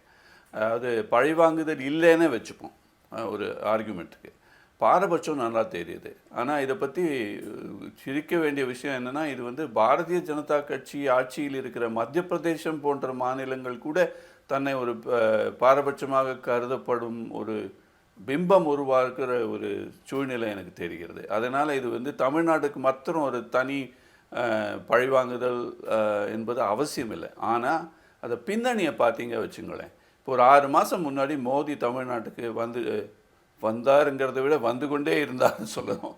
அவர் வந்தார், திருவள்ளுவர்னாரு, கம்பர்னாரு, காசி தமிழ் தங்கம்னாரு, மெட்ரோ பற்றி போனாரு, ஸ்ரீரங்கத்துக்கு போனாரு, சென்னைக்கு வந்தாரு, கோயம்புத்தூர்ல ரோட் ஷோ பண்ணாரு, கன்னியாகுமரிக்கு போனாரு, விவேகானந்தர் மண்டபத்தில் இருந்தாரு, எல்லாம் பண்ணாரு. ஆமா. இப்ப கேள்வி சார், நீங்க ரொம்ப பிரில்லியன்ட்டான ஒரு இது சொன்னீங்க. அணுகுனீங்க 3 கோணத்துல இதை அணுகுனீங்க. ஒன்று, அரசியல் நிர்பந்தம் இருக்கா அப்படின்னா அரசியல் நிர்பந்தம் இருக்கு, பாரபட்சம் இருக்கான்னா பாரபட்சம் இருக்கு, ஆனா பழிவாங்குதல் அப்படின்னு நான் பார்க்கலன்னு சொல்றீங்க. நீங்க ஒரு பாதிக்கப்படுகிற மாநிலமா இருந்து இப்ப பீகாரோட தேவையும் ஆந்திராவோட தேவையும் வேற. சென்னை தமிழ்நாட்டுக்கு வந்து ஒரு மோஸ்ட் அர்பனைஸ்டு ஸ்டேட், நகர்ப்புற கட்டமைப்பை வலிமையாக உருவாக்க வேண்டிய தேவை இருக்குது. ஒரு பப்ளிக் டிரான்ஸ்போர்ட்டேஷன் சொல்கிற இந்த மெட்ரோ ரயிலை ஒரு பெரிய இன்வெஸ்ட்மெண்ட் பண்ண வேண்டிய தேவை இருக்குது. அண்டர் கிரவுண்ட் ட்ரைனேஜோ அல்லது மற்ற வசதிகள், குடிநீர் வசதிகளை நகரங்களுக்கு தர வேண்டிய தேவை இருக்குது. ஏன்னா அர்பனைசேஷன் 50% தாண்டிடுச்சு. தேவையான நிதியை கமிட் பண்ணதை கொடுக்கல அப்படின்றப்ப எங்களை பழி வாங்குறீங்கன்ற உணர்வு ஆட்சியில் இருக்கிறவங்களுக்கு வராதா சார்? இல்லை, இந்த உணர்வு வர்றது நியாயம்தான். ஆனாலும் நான் ஒரு பத்திரிகையாளருங்கிற முறையில் ஒரு மாதிரி நிறுத்து பார்க்குறேன் இது. அதனால தான் நான் மிகப்படுத்தி சொல்ல விரும்பலை, ஆனால் அதை வந்து அதை பொய்ன்னு சொல்ல விரும்பலை. நான் அதை ஒரு மாதிரி இப்போ புள்ளி விவரத்தோட சதவிகிதமாக பார்த்து ஒரு நல்லா அணுகணுங்கிற ஐடியாவில் தான் நான் ஒரு அடக்கி வாசிக்கிறேன்னு சொல்லலாம். ஆனால் நீங்கள் சொல்கிறதுல ஒரு நியாயம் இருக்குது, ஒரு பாயிண்ட் இருக்குது. அப்புறம் அரசியல்னாலே இப்படித்தானே. இப்போ காங்கிரஸ் ஆட்சியில் இருக்குது கர்நாடகத்தில், அங்கே பாரதிய ஜனதா கட்சி என்ன சொல்கிறது, அங்கே எதை எடுத்தாலும் அது வேறு கோணத்தை தான் பார்க்குறது. அதையே திரு ஸ்டாலின் பார்த்தா மாத்திரம் அது வித்தியாசமாக பார்க்கக்கூடாது. அது நான் நியாயமாக சொல்கிறேன். அதனால் நிதி ஆயோக் மீட்டிங்கை புறக்கணிப்பதில் எனக்கு ஒரு புதுசாக ஒன்றும் தெரியல. பொதுவாக நீங்கள் 2 விதமாக பின்னணியை பார்க்கலாம். ஒரு 6 மாதம் முன்னாடி நான் சொல்லியிருந்த மாதிரி மோடி நிறைய தமிழ்நாட்டை பற்றி பேசிக்கொண்டே இருந்தார். அண்ணாமலை தான் அடுத்தது முதல்வருங்கிற அளவு பேச்சு அடிபட்டுது, அதையும் பார்க்கணும். ஆனால் ஒரு 15 வருஷம் முன்னாடி போய் பார்த்தீங்கன்னா யூபிஏ அரசு ஐக்கிய கூட்டணி இருக்கிற போது ராஜா கம்யூனிகேஷன் மினிஸ்டராக இருந்தபோது மன்மோகன் சிங் நடந்திருந்தது வந்து அப்போ வந்து அவங்க அதை தப்பாக பார்த்தாங்கன்னா அதையே ஸ்டாலின் அதே கோணத்தில் பார்த்தா தப்பு இல்லையே. இப்போ அதில் முக்கியமாக அதை தான் கவனிக்கணும். இல்லை சார், யூபிஏ கவர்மெண்ட்லேயோ அல்லது என்டிஏ உடைய முந்தைய கவர்மெண்ட் வாஜ்பாய் கவர்மெண்ட்டில் பார்த்தீங்கன்னா மம்தா பானர்ஜி ரயில்வே மினிஸ்டராக இருக்கிறாங்க அல்லது லாலு பிரசாத் இருக்கிறாருன்னா அவங்க மாநிலத்துக்கு சில ஸ்கீம்ஸை கொண்டு வந்துருவாங்க. ஒரு ஹெல்த் மினிஸ்டர் இருக்கிறாரு அப்படின்னா அவர் மாநிலத்துக்கு ஒரு காலேஜ் ஆரம்பிப்பார். டிஆர் பாலு வந்து ஒரு ஹைவேஸ் மினிஸ்டராக இருந்தாருன்னா இங்கே ஹைவேக்கு பணம் அதிகமாக வரும். இது வந்து அவங்க ஹோம் ஸ்டேட்டுக்கு மாநிலத்துக்கு செய்யறது ஒரு இயற்கை. ஆனால் ஒரு பட்ஜெட் அலோகேஷன்ல ஒரு மாநிலத்தின் பெயரையே சொல்லல அப்படின்ற ஆதங்கம் வருதே சார். அது கரெக்டுங்க. நான் வந்து டெல்லியோட ஆட்டோக்காரங்களோட ஒரு உதாரணத்தை சொல்கிறேன். அவங்க சொல்லுவாங்க தாலில் உப்பு போடலாம், ஆனால் உப்பில் தால் போடாதீங்க. அதாவது பாரபட்சம்னு பழிவாங்குதல் எப்போ அதுனா ஒரு சின்ன ஒரு சாய்வு இருந்ததுன்னா அது நியாயமாக பார்க்கலாம். அரசியலில் அது சாதாரணம். அதாவது கூட்டணி அரசியல்னா பங்கீடு இருக்கும். அது மம்தா பானர்ஜியாக இருந்தாலும், ராஜா மந்திரியாக இருந்தபோதும் சரி, தயாநிதி மாறன் அவர்கள் இருந்தபோதும் சரி. ஆனால் இது ஒரு சதவிகிதத்தை வைத்து பார்த்தா இதில் ஒரு சட்டு புட்டுன்னு டமால்னு தமிழ்நாடை மறந்தா மாதிரி ஒரு பிம்பம் ஏற்படுது. அது நியாயம்தான். அதனால தான் இந்த ப்ரொட்டஸ்ட் நடக்குது. அதை தவிர கவனிக்க வேண்டிய விஷயம், புள்ளி விவரமாக நம்ம அணுகணும் இதை. இப்போ ஹோசூரில் சர்வதேச விமான நிலையத்தை பற்றி திரு ஸ்டாலின் பேசியிருக்காரு. இப்போ அடுத்தது சென்னை மெட்ரோ மாதிரியே ஹோசூருக்கு மத்திய அரசு, ஒன்றிய அரசு எவ்வளவு உதவி செய்யும் என்பதை நம்ம கவனித்து பார்க்க வேண்டும். அதாவது கிரீன் ஹைட்ரஜன் பிளான்ட் வரப்போகிறது தூத்துக்குடியில். அது அந்த மாதிரி அந்த அரசாங்க அந்த ஜிஎஸ்டி வரியோட பங்கீடு ஒரு பக்கம் இருக்க, மத்திய அரசை சார்ந்த நிறுவனங்கள் எப்படி செயல்படுகின்றன என்பதை அதையும் நல்லா கவனிக்க வேண்டியிருக்கும். அதை தவிர சில சட்ட ரீதியாகவோ அல்லது கொள்கை ரீதியாகவோ ஒரு சில வெளிநாட்டிலேருந்து வர ஃபாரின் டைரக்ட் இன்வெஸ்ட்மெண்ட்டுக்கு எந்த மாதிரி உதவி செய்கிறாங்க அல்லது தடுக்கிறாங்கங்கிறதையும் கவனிக்க வேண்டும். இப்போ இது தமிழ்நாட்டுக்கு ஒரு கிரிக்கெட் பாஷையில் சொல்ல போனால் ஒரு ஃபீல்டிங் மூமெண்ட். அவங்கள பேட்டிங் டீமை ஃபீல்டிங்கில் தள்ளின மாதிரி ஒரு உணர்வு ஏற்படுது. அதை மறுக்க முடியாத உணர்வு. ஆனால் இதில் தமிழ்நாடு தனியாக இல்லை. இது நேற்றுக்கு நீங்கள் மீம்ஸ் எல்லாம் எடுத்து பார்த்தீங்கன்னா எல்லாருமே இது எல்லா மாநிலங்களுமே ஒரு மாதிரி ஒரு டிஸ்சாட்டிஸ்ஃபேக்ஷன், எல்லா மாநிலங்களுக்கும் புறக்கணிக்கப்பட்ட ஒரு உணர்வு இருக்கு அல்லது வருத்தமோ ஆதங்கமோ இருக்குன்னு சொல்றீங்க. உங்க பார்வையை நான் மதிக்கிறேன். இன்னொரு கோணம் இருக்கு இதுல. பிரதமர் நரேந்திர மோடி அதே வலிமையோட இருக்கிறாருன்னு இருக்கிற ப்ரொஜெக்ஷன் இதுல எக்ஸ்போஸ் ஆயிருக்கா? ஒரு கொயலிஷன் கம்பல்ஷன், ஒரு அரசியல் நிர்பந்தம், கூட்டணி நிர்பந்தத்துக்கு பணிந்து ஆட்சி செய்ய வேண்டிய ஒரு கட்டத்தில் பிரதமர் இருக்கிறாரு அப்படின்றது இதுல எக்ஸ்போஸ் ஆயிருக்கா? ஆமாம், நீங்கள் ஒத்து பார்த்தீங்கன்னா மன்மோகன் சிங் அவர் என்னெல்லாம் சொன்னாரோ அதே நிர்பந்துக்கெல்லாம் அவரும் ஆளாயின்னு இருக்கார் என்பது அப்பட்டமாயிடுது. அதாவது மன்மோகன் சிங் கூட்டணி அரசியலில் திமுகவுக்கு பாரபட்சமாக நடந்துட்டார், அல்லது அந்த பக்கம் அவருங்க 2G இதில் டெலிகாமில் சில முறைகேடு நடந்த போதும் அந்த பக்கம் பார்த்துட்டு இருந்தார், அதை கவனிக்கலை என்ற குற்றச்சாட்டுகள்லாம் அப்போ எழுந்தன. இப்போது அதே அந்த அளவு இன்னும் ஸ்கேம்ங்கிற பேர் வரலையே ஒழிய, இது அமராவதிக்கு கொடுத்த நிதி எவ்வளவு, பீகாரோட நீர்ப்பாசனத்துக்கு எவ்வளோ கொடுத்தாரு, இது எல்லாத்தையும் பற்றி அலசி பண்ணத்தான் போகிறாங்க. அதில் பாரபட்சம், அப்போ கூட்டணி அரசியலின் நிர்பந்தம், அப்புறம் ஒரு விதமான அரசியல் ஆட்டம் கண்டுட்டாருங்கிற பேச்செல்லாம் வரத்தான் போகுது, வந்துட்டு தான் இருக்குது. ஒன்லி திங் இஸ் அதை அவர் இப்போ இங்கிலீஷில் சொல்லுவாங்க making a virtue out of a நெசசிட்டின்னு. அதாவது நிர்பந்தத்தை ஒரு நல்ல குணமாக ஒரு பிம்பத்தை உண்டு பண்ணுற ஒரு குணத்தை அவர் கொண்டிருக்கார் மோடி. இப்போ பூர்வோதயான்னு நேற்றுக்கு ஒரு நிதியமைச்சர் நிர்மலா சீதாராமன் அனௌன்ஸ் பண்ணாங்க. இப்போ அதாவது கிழக்கு பக்கத்தை நாம் வளர்ச்சிக்கு ஒரு திட்டத்தை கொண்டு வருவோங்கிறாங்க. அது எதுக்குன்னா மொட்டத்தலைக்கும் முழங்காலுக்கும் முடிச்சு போடுற மாதிரி ஆந்திர பிரதேசத்துக்கும் பீகாருக்கும், ஆந்திர பிரதேஷ் கிழக்கு பக்கம் கடற்கரை இருக்கிறதுனாலையும், பீகார் கிழக்கு வடக்கா கிழக்கான்னு தெரியாத இடத்துல இருக்கிற ஒரு மாநிலத்தையும் இணைத்து பூர்வோதயா என்ற பெயர் வைத்திருக்கிறார்கள். இது அரசியல் ரீதியாக பார்த்தா என்ன, தன்னோட கூட்டணி கட்சிக்காக இது ஒரு பெயர் சூட்டப்பட்டிருக்கிறது. இதுதான் அரசியல். இப்போ அதில் என்னென்னா எல்லாரும் இதை கவனிக்காமல் இருக்க போகிறதில்ல. ஒன்லி திங் இஸ், எனக்கு as a journalist, as a மூத்த பத்திரிகையாளருங்கிறதுல ஆராய்ச்சியிலையும் ஒரு அரசியல் இருக்குது என்று நம்புகிறேன். குறிப்பாக நம்ம என்ன நெறியாளர் பேசிட்டு போகிறாரு, நிருபர் பேசிட்டு போகிறாரு, இதுக்கு மேலே ஒரு தீவிரமான ஆராய்ச்சி தேவை. மத்திய அரசின் நிறுவனங்கள் எப்படி செயல்படுகின்றன, அதுக்கு அதை தவிர வேறு கொள்கையில் எந்த மாதிரி மாற்றங்கள் இருக்கின்றன, இதில் என்ன பாரபட்சம் இருக்கிறதுங்கிறத ஆழமாக தேடி பார்க்க வேண்டும். இது பத்திரிகையாளர்களின் கடமை என்று நினைக்கிறேன். இப்போ மெட்ராஸ் இன்ஸ்டியூட் ஆஃப் டெவலப்மெண்ட் ஸ்டடீஸ்னு சென்னையில் இருக்குது, அப்புறம் சென்டர் ஃபார் டெவலப்மெண்ட் ஸ்டடீஸ்னு திருவனந்தபுரத்தில் இருக்குது. இவங்கள்லாம் கொஞ்சம் அலசி பார்க்க வேண்டிய, புள்ளி விவரம் அலசி பார்க்க வேண்டிய நேரம் வந்துவிட்டது. ஏன்னால் இப்போது வெறும்ன ஃபைனான்ஸ் கமிஷனை சார்ந்த விஷயத்தையும் அல்லது மத்திய பட்ஜெட்டை மாத்திரம் சார்ந்த விஷயத்தை மாத்திரம் நம்ம அலசக்கூடாது. இதை ஒரு தீவிரமாக பார்க்க வேண்டிய வேலை வந்து விட்டது. அது புள்ளி விவரத்தை சேர்த்தா ஸ்டாலின் சொல்கிறது என்ன, இந்தியில் சொல்கிற மாதிரி பாலா தண்ணியா என்று நிச்சயமாக திட்டவட்டமாக தெரிந்துவிடும். ஆனால் இது அரசியல் ரீதியில் பார்த்தீங்கன்னா இதில் எனக்கு ஒரு அதிசயமே இல்லை. ஸ்டாலின் பண்ணுறதுல ஒரு அதிசயமும் இல்லை. ஏன்னா இப்போது பாரதிய ஜனதா கட்சி எதிர்கட்சியில் இருந்தபோது பண்ணது தான் அவர் பண்ணியிருக்காரு. அது என்ன சொல்லுவாங்களே, நீ உனக்கு வந்தால் ரத்தம் எனக்கு வந்தால் தக்காளி சட்னியாங்கிற கேள்வியை கேட்கலாம். இது எல்லாம் கேட்டிருக்கிறாங்க. அரசியல்ல நீங்க சொல்ற கொள்கையில பாரபட்சம் காட்டுறாங்களா? இலாக்காக்கள், அமைச்சர்கள், அரசாங்கத்தினுடைய துறைகள் FDI அலோவ் பண்றாங்களா? மேஜர் இன்வெஸ்ட்மெண்ட்ஸை எதிர்க்கட்சி மாநிலங்களுக்கு அனுப்புறாங்களா? பெரிய ஸ்கீம்ஸ்னா சாங்ஷன் பண்றாங்களா? இப்படின்றதெல்லாம் இன்னும் உன்னிப்பாக பார்க்கணும் அப்படின்னு சொல்றீங்க. தேர்தல் நேரத்தில் பகிரங்க குற்றச்சாட்டே சொன்னாரு. 57,000 கோடி இன்சென்டிவ் கொடுத்து தொடங்குற செமிகண்டக்டர் ஃபேக்டரிஸை குஜராத்லையும் அசாம்லையும் தொடங்குறாங்க. தமிழ்நாட்டு கம்பெனியை நிர்பந்தித்து அங்கே கொண்டு போய் தொடங்க வைக்கிறாங்க, தொழிற்சாலை அமையறதை தடுக்கிறாங்க அப்படின்லாம் குற்றச்சாட்டு சொன்னாரு. வரக்கூடிய நாட்கள்ல அரசாங்கத்தோட அணுகுமுறை எப்படி இருக்கு சொல்லுங்க சார். அது நீங்கள் ரொம்ப நல்ல பாயிண்ட் எடுத்து விட்டீங்க. நானே சொல்கிறதுக்கு இருந்தேன், நல்ல வேளை நான் மறக்கிறதுக்குள்ளே நீங்களே சொல்லிட்டீங்க.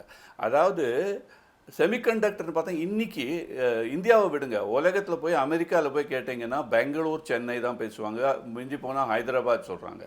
அதாவது இந்த வளர தொழில்நுட்பத்தை சார்ந்த ஒரு டெக்னாலஜி டெவலப்மெண்ட்டோ வளர்ச்சியோ அதெல்லாம் தென்னிந்தியாவில் தான் நிறைய இருக்கிறதுங்கிறது ஒரு அப்பட்டமான உண்மை. அதை தவிர வரலாறை பார்த்தீங்கன்னா பெங்களூரில் தான் இந்துஸ்தான் ஏரோநாட்டிக்ஸ்லேருந்து, இந்தியன் இன்ஸ்டியூட் ஆஃப் சயின்ஸ்லேருந்து, நம்ம பாரத் எலக்ட்ரானிக்ஸ், இது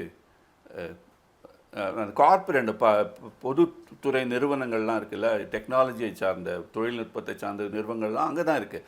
அப்போது சவுத்தை விட்டுட்டு இப்போது குஜராத்தில், மகாராஷ்டிராலையும் அது பண்ணுறாங்க. அது முதலீடு சாதாரண முதலீடு இல்லை. நீங்களே 57,000 கோடி நீங்கள், அதனால எவ்வளவு வேலை வாய்ப்பு, எவ்வளவு பணம் சம்பாதிக்கும் வாய்ப்பு இருக்கும், அதனால மாநிலங்கள் எப்படி பாதிக்கப்படும்ங்கிறதெல்லாம் நம்ம ஆராய்ச்சி செய்ய வேண்டிய விஷயம். அதனால தான் சொல்கிறேன், இதை ஏதோ அரசியல் ஸ்டேட்மெண்ட்டு ஒரு நிலைப்பாடை மாத்திரம் பார்க்கக்கூடாது. இது முதலீடு விவரமாக பார்த்து 57,000 கோடியும் மானியம் தனியார் கம்பெனி போடுற அதுதாங்க, அதுதான் நான் சொல்கிறேன். இப்போ ஃபார் எக்ஸாம்பிள் திரு பழனிவேல் தியாகராஜன் தமிழ்நாடு அமைச்சர் இருக்கார். அவர் ஜிஎஸ்டி பற்றியும் ஃபைனான்ஸ் கமிஷனை பற்றியும் நிறைய சொல்கிறாரு. அது பாயிண்ட் இருக்குது அவர் சொல்கிறதுல. ஆனால் நான் சொல்கிறது என்னென்னா, அதுக்கு மேலேயும் நிறைய இருக்கே, அதை யார் கவனிக்க போகிறாங்க? இப்போ ஹோசூர் விமான நிலையத்தை பற்றி பேசினேன்னா ஒரு திட்டம் இருக்குது, அதுக்கு எவ்வளோ ஒதுக்கீடு நடக்கும், அதுக்கும் நாய்டாவில் இருக்கிற சர்வதேச விமான நிலையத்துக்கும் பாரபட்சம் இருக்கா? அங்கே யோகி ஆதித்யநாத் இருக்காருங்கிறதுனால கூட கொடுத்தீங்களா, இங்கே ஸ்டாலின் இருக்காருங்கிறதுனால கம்மியாக கொடுத்தீங்கன்னா, இதெல்லாம் அலச வேண்டிய விஷயம் வந்துடுதுங்க. அதை நான் அலசலையேங்கிறது தான் என்னோட ஆதங்கம். ஏன்னா இது நியாயமான ஆதங்கம். அரசாங்கத்தினுடைய அணுகுமுறையில பாரபட்சம் இருக்கா, கொள்கையில பாரபட்சம் இருக்கா, ஒரு மாநிலத்துக்கு இன்னொரு மாநிலத்துக்கும் வெவ்வேறு விதிகளை பின்பற்றாங்களா, இதுக்கு அரசு துறைகள் நியாயமா நடக்குதான்றதை உன்னிப்பாக ஆராய்ச்சி நிறுவனங்களும் செய்யணும், பத்திரிகையாளர்களும் உன்னிப்பா பார்க்கணும்னு சொல்றீங்க. முக்கியமான பார்வை. நான் பிஜேபியினுடைய பார்வையை கேட்டுறேன். புரட்சி கவிதாசன் 2 விஷயத்தை சார் சொல்றாங்க. ஒன்று, ஒரு அரசியல் நிர்பந்தத்தில் பிரதமர் இதை செயல்படுத்துறாரு, இதனால இன்னைக்கு ஊடகங்களில் கடுமையான விமர்சனங்கள் அதில் வெளியாகி இருக்கு. எதிர்க்கட்சிகள் எதிர்க்கட்சி ஆளக்கூடிய மாநிலங்களை புறக்கணிச்சிட்டாங்க, பாரபட்சமாக நடத்துறாங்க அப்படின்னு சொல்ற அந்த விமர்சனத்தில் நியாயம் இருக்கிறது அப்படின்ற கோணத்தை முன்வைக்கிறார். தமிழ்நாட்டிலையும் அதற்கான எதிர்வினை இருக்கு. உங்க பார்வை என்ன சார்? ஒரு தமிழ்நாட்டுக்காரனா, ஒரு தமிழனா, எனக்குள்ள வருத்தமெல்லாம் திருக்குறள் இல்லாமல் இந்த நிதிநிலை அறிக்கை வாசிக்கப்பட்டது என்பதுதான். மற்றபடி நற்றிணை இல்லையே, நல்ல குறுந்தொகை இல்லையே, புறநானூறு இல்லையே, அது மாதிரி வருத்தம்தான் எனக்கு இருக்கிறதை ஒழிய இந்த நிதிநிலை அறிக்கை அனைத்து மக்களையும் திருப்திப்படுத்தக்கூடிய அறிக்கை என்பதுதான் நடுநிலையோடு இருப்பவர்களுடைய விமர்சனம். பாரபட்சமாக இருக்கிறவங்களுக்கு பாரபட்சமாக தெரியும். மஞ்சள் காமாலை கண்டவர்களுக்கு பார்ப்பதெல்லாம் மஞ்சள் நிறத்திலே தெரிவது போல ஷானவாஸ் பேசியதிலேயோ அல்லது மற்றவர்கள் பேசுவதிலேயோ எனக்கு ஒன்றும் ஒரு புதுமை தெரியலை. ஆனால் அழகாக சொல்ல வேண்டுமானால், நம்முடைய மண்ணின் மைந்தர் ப. சிதம்பரம் ஒரு மூத்த அரசியல் தலைவர். அவர் பாராளுமன்றத்தில் தன்னுடைய பேச்சின் ஊடாக பலமுறை தன்னுடைய நல்வாழ்த்துக்களையும் நன்றியையும் பதிவு செய்தார். நீங்கள் அதுதான் அரசியல் கடந்து சிந்திக்க வேண்டும், அரசியல் கடந்து பேச வேண்டும். அதனால் இந்த அரசாங்கம் வேலைவாய்ப்புக்கும் உள்கட்டமைப்புக்கும் வறுமை ஒழிப்புக்கும் விவசாயத்திற்கும் இராணுவத்திற்கும் அது மாதிரி திறன் மேம்பாட்டிற்கும் கொடுத்திருக்கக்கூடிய முக்கியத்துவத்தை பார்த்து பிரமித்து போகிறேன், நன்றி, வாழ்த்துக்கள் அப்படின்னு சொல்கிறார். கூடுதலாக இன்னொரு செய்தி என்ன சொல்கிறாருன்னா, தரவுகளோடு சொல்லுகிறார். அதாவது புள்ளிவரத்தோடு பேராகிராஃப் உள்ளிட்ட அம்சங்களோடு சொல்லுகிறார். இது காங்கிரசுடைய அவர் சொல்றதுல சில பகுதிகளை நீங்க மறக்கறீங்க. பண்ணியதாக இருக்கிறது. அவர் சொல்றதுல சில பகுதி என்னன்னா, எங்க தேர்தல் அறிக்கையோட ஐடியாஸ் எடுத்து நீங்க பண்ணிருக்கீங்க, அதனால உங்களை பாராட்டுறேன் அப்படின்னு சொல்றாரு. அவர் நீங்க சொல்லாம விடுற விஷயம் என்னன்னா, நீட்ட ஸ்கிராப் பண்ணணும், அக்னிவீர் ஸ்கீமை ஸ்கிராப் பண்ணணும். நீங்க வந்து கல்வி கடன் வாங்கி மார்ச் 24க்கு முன்பு கல்வி கடன் வாங்கி செலுத்தாதவங்களுக்கு வட்டி அசலை ரைட் ஆஃப் பண்ணணும். குறைந்தபட்ச ஆதார விலையை விவசாய விளைபொருள்களுக்கு ஒரு லீகல் கேரண்டியா தரணும்.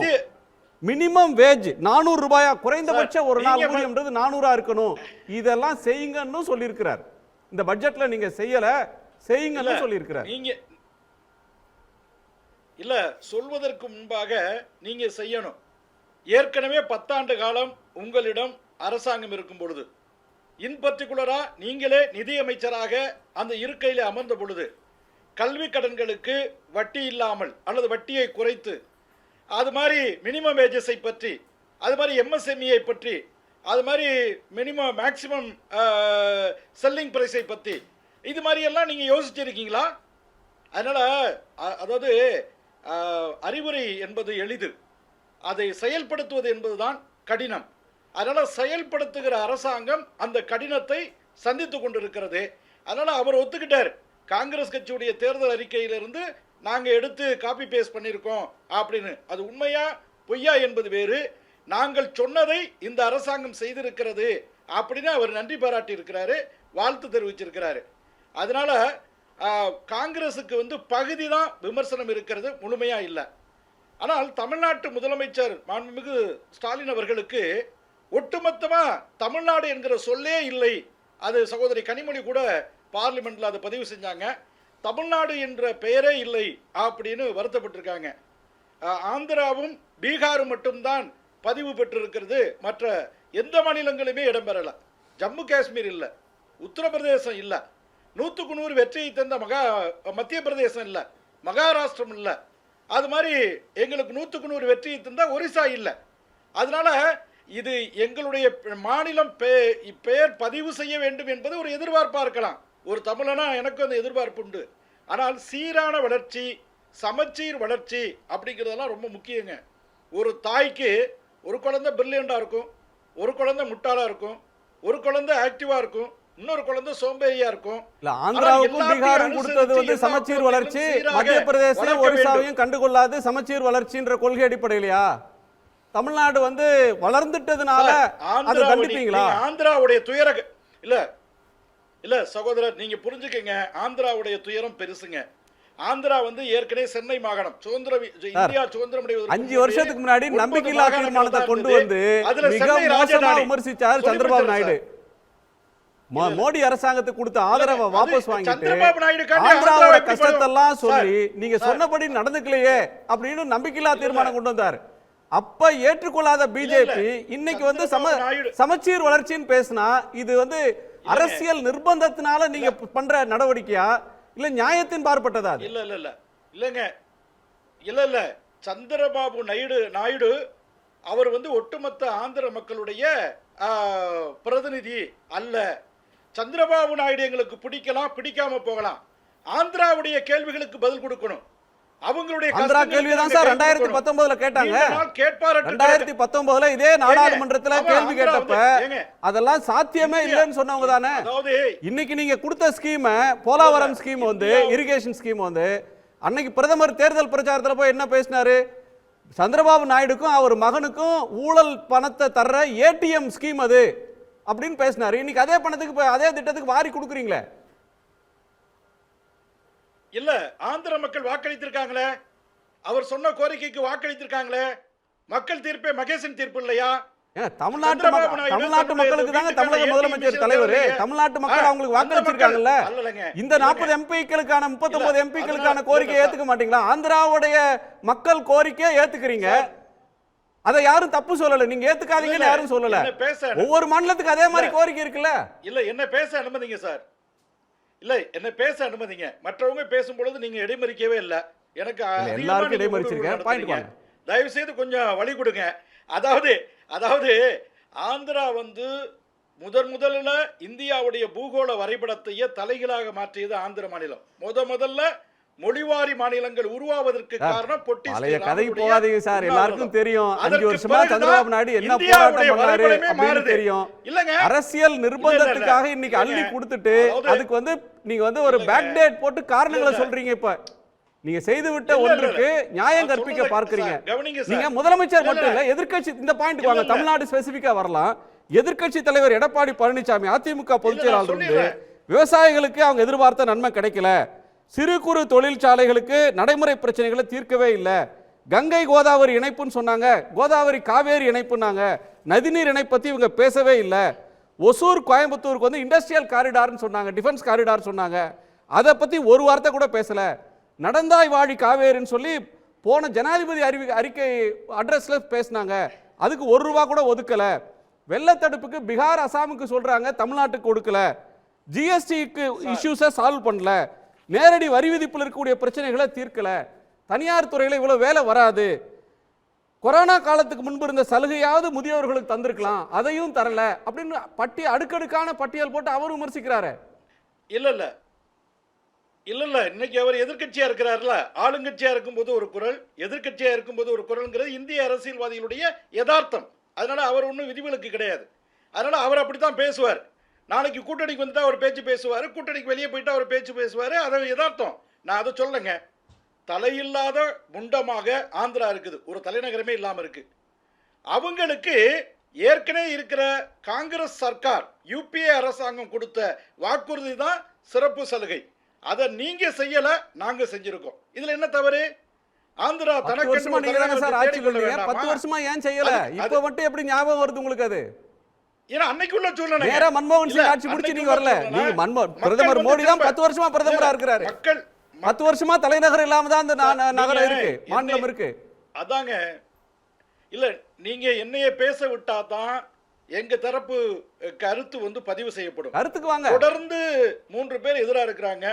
நீங்களும் தொடர்ச்சியா இடைமறிச்சீங்கன்னா நான் எப்படி பதிவு செய்யறது?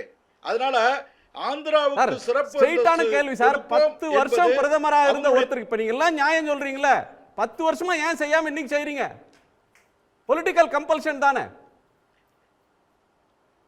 இல்லங்க, அன்னைக்கு இருந்த நிதிநிலை நீங்க சராசரியா பாருங்க. கொரோனா பேரிடர் காலத்துல நாம எவ்வளவு பெரிய இன்ஃப்ளேஷனுக்கு போனோம் அப்படின்னு தெரியும். பண வீக்கம் எப்படி இருந்ததுன்னு தெரியும். பண மதிப்பிழப்பு நடவடிக்கைகள் உங்களுக்கு தெரியும். அதனால வந்துட்டு இந்தியா வந்து கன்ஸ்ட்ரக்டிவா டெவலப் ஆகிட்டு இருக்கு. அதனால இந்த சூழ்நிலையில தான் ஆந்திராவின் பக்கம் கவனம் செலுத்துறோம், பீகாரின் பக்கம் கவனம் செலுத்துறோம். அடுத்து உள்ள சூழ்நிலைகளை வடகிழக்கு மாநிலங்கள் பக்கம் கவனம் செலுத்துவோம். ஒரே நேரத்தில் ஒரே மாநிலத்தை வந்து கொண்டாடிட முடியாது. இப்போ நீங்க தான் சொல்றீங்க இண்டெக்ஸ், நம்ம சர்வதேச புள்ளி விவரங்களின் தரவுகளின் அடிப்படையில், IMF வேர்ல்ட் பேங்க் எல்லாம் கொடுத்த தரவுகளின் அடிப்படையில் தமிழ்நாட்டில் 16க்கு 13 இடத்துல முன்னிலையில் இருக்கணும். அப்போ உங்களை பாரபட்சமாக நடத்தியிருந்தா நீங்க 16க்கு 13 வந்திருப்பீங்களா? எங்களுக்கு மோடி ஆவாஸ் யோஜனாவோட அதிகபட்சமான பயனாளிகள் தமிழ்நாட்டில் இருக்கிறாங்க. அது மாதிரி இலவச கேஸ் அடுப்பு பெற்றவர்கள் அதிகபட்ச பயனாளிகள் தமிழ்நாட்டில் இருக்காங்க. சம்மான் நிதி பெற்ற விவசாயிகள் தமிழ்நாட்டில் அதிகபட்சமாக இருக்காங்க. ஜல்சக்தியில் வீடு தோறும் பாதுகாக்கப்பட்ட சுத்திகரிக்கப்பட்ட குடிநீர் கொடுக்கிற திட்டத்தில் தமிழ்நாட்டில் பயனாளிகள் அதிகமாக இருக்காங்க. இங்கே 4 வழிச்சாலைகள் 8 வழிச்சாலைகள், உள்நாட்டு விமானம், ஊடான் திட்டத்தில் உள்நாட்டு விமானம், அது மாதிரி எல்லா மாநிலத்துக்கும் போறது தமிழ்நாட்டுக்கும் வருது சார். நீங்க வந்து ஜல் ஜீவன் மிஷன் அப்படின்னு ஒன்று இருந்தா தமிழ்நாட்டுக்கு நீங்களாக இம்ப்ளிமெண்ட் பண்ண முடியாது. நீங்க சமையல் எரிவாயு ஸ்கீம் சொல்றீங்களா, அதை முன்னோடியே கலைஞர் தான். தியோரா பெட்ரோலியம் மினிஸ்டரா இருக்கும்போது அதை ஆரம்பிச்சாங்க. நீங்க எல்லாத்துக்குமே முன்னோடி. எல்லா ஸ்கீமையும் வந்து தமிழ்நாடு நீங்களாக பண்ண முடியாது. எல்லா ஸ்கீமும் இந்தியா முழுக்க செய்யும்போது அது சில துறைகள் தமிழ்நாட்டுக்கு வரும். தமிழ்நாடு ஸ்பெசிபிக்கா கேட்கிற கோரிக்கைகளை ஏன் செவிமடுக்கலன்றதா கேள்வி. அடுத்த சுற்றுல மீதியை சொல்லுங்க. நான் திமுகவுடைய சூர்யா கருத்தை கேட்கிறேன். சூர்யா, உங்க பார்வை. இது பீகாருக்கும் ஆந்திராவுக்குமான பட்ஜெட்டை நிர்மலா சீதாராமன் இந்தியாவுக்கான பட்ஜெட்டாக வாசித்திருக்கிறார் அப்படிங்கிறது தான் இந்த பட்ஜெட் டாக்குமெண்ட்டை ஃபுல்லாக படித்தோம்னா தெரியும். அதில் வந்து நாடு முழுமைக்குமான திட்டங்கள் சொல்லப்பட்டிருக்கிறது. அதாவது வழக்கமான திட்டங்கள், அதோடைய எக்ஸ்டென்ஷன், புதிய திட்டங்கள், சமச்சீரான வளர்ச்சிக்காக தான் இதை செய்கிறாங்க. இல்லை, அவர் சொன்ன குற்றச்சாட்டுக்கு போனோம்னா நிறைய குற்றச்சாட்டுகள் இருக்குது. அவர் என்ன சொல்கிறாரு, திருக்குறள் சொல்லாது எனக்கு வருத்தமாக இருக்குது அப்படிங்கிறாங்க. அது ஒப்புதல் வாக்குமூலம்னு நினைக்கிறேன். இது வரைக்கும் அம்மையார் நிர்மலா சீதாராமன் திருக்குறளை கோட் பண்ணி உங்களை எல்லாம் ஏமாற்றிட்டாரு, மோடி இங்கே வரும்பொழுது திருக்குறளை சொல்லி ஏமாற்றிட்டாரு, இப்போ வந்து அதுக்கு கூட அவசியம் இல்லை, வெளிப்படையாக நாங்கள் அதை கூட செய்ய மாட்டோம், வெளிப்படையாக எதிர்க்கிறோம் அப்படின்னு டிக்ளேர் பண்ணுறாரு அப்படிங்கிறத நான் புரிஞ்சுக்கிறேன். ஒன்று. அடுத்தது சார், நான் தலை குறுக்கிடல, நான் குறுக்கிடல ப்ளீஸ், நான் குறுக்கிடல ப்ளீஸ். இல்லை, நான் வாழ்த்துறேன், உங்க கற்பனை நல்லா இருக்கு, உங்க கற்பனை நல்லா இருக்கு. இல்ல இல்ல, உங்க கற்பனை தான் நல்லா இருக்கு. இப்போ அடுத்தது ஒப்புதல் வாக்குமூலம் இன்னொன்று கொடுத்தாரு. மத்திய பிரதேசத்துக்கு கொடுத்தாங்களா, ஒடிசாவுக்கு கொடுத்தாங்களா, மகாராஷ்டிராவுக்கு கொடுத்தாங்களா என்றெல்லாம் கேட்டார். இப்போ எங்களுடைய கேள்வி என்னன்னா, மத்திய பிரதேசமும் ஒடிசாவும் உங்க கட்சியை சேர்ந்த எம்பிக்கள், அவங்க உங்களுக்கு அடிமையா இருக்க போறாங்க.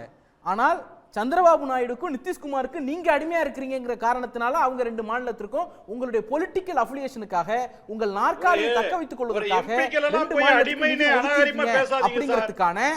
அப்படிங்கிறதுக்கான ஆதாரம் தான் அவர்கள் சொன்ன ஸ்டேட்மெண்ட்.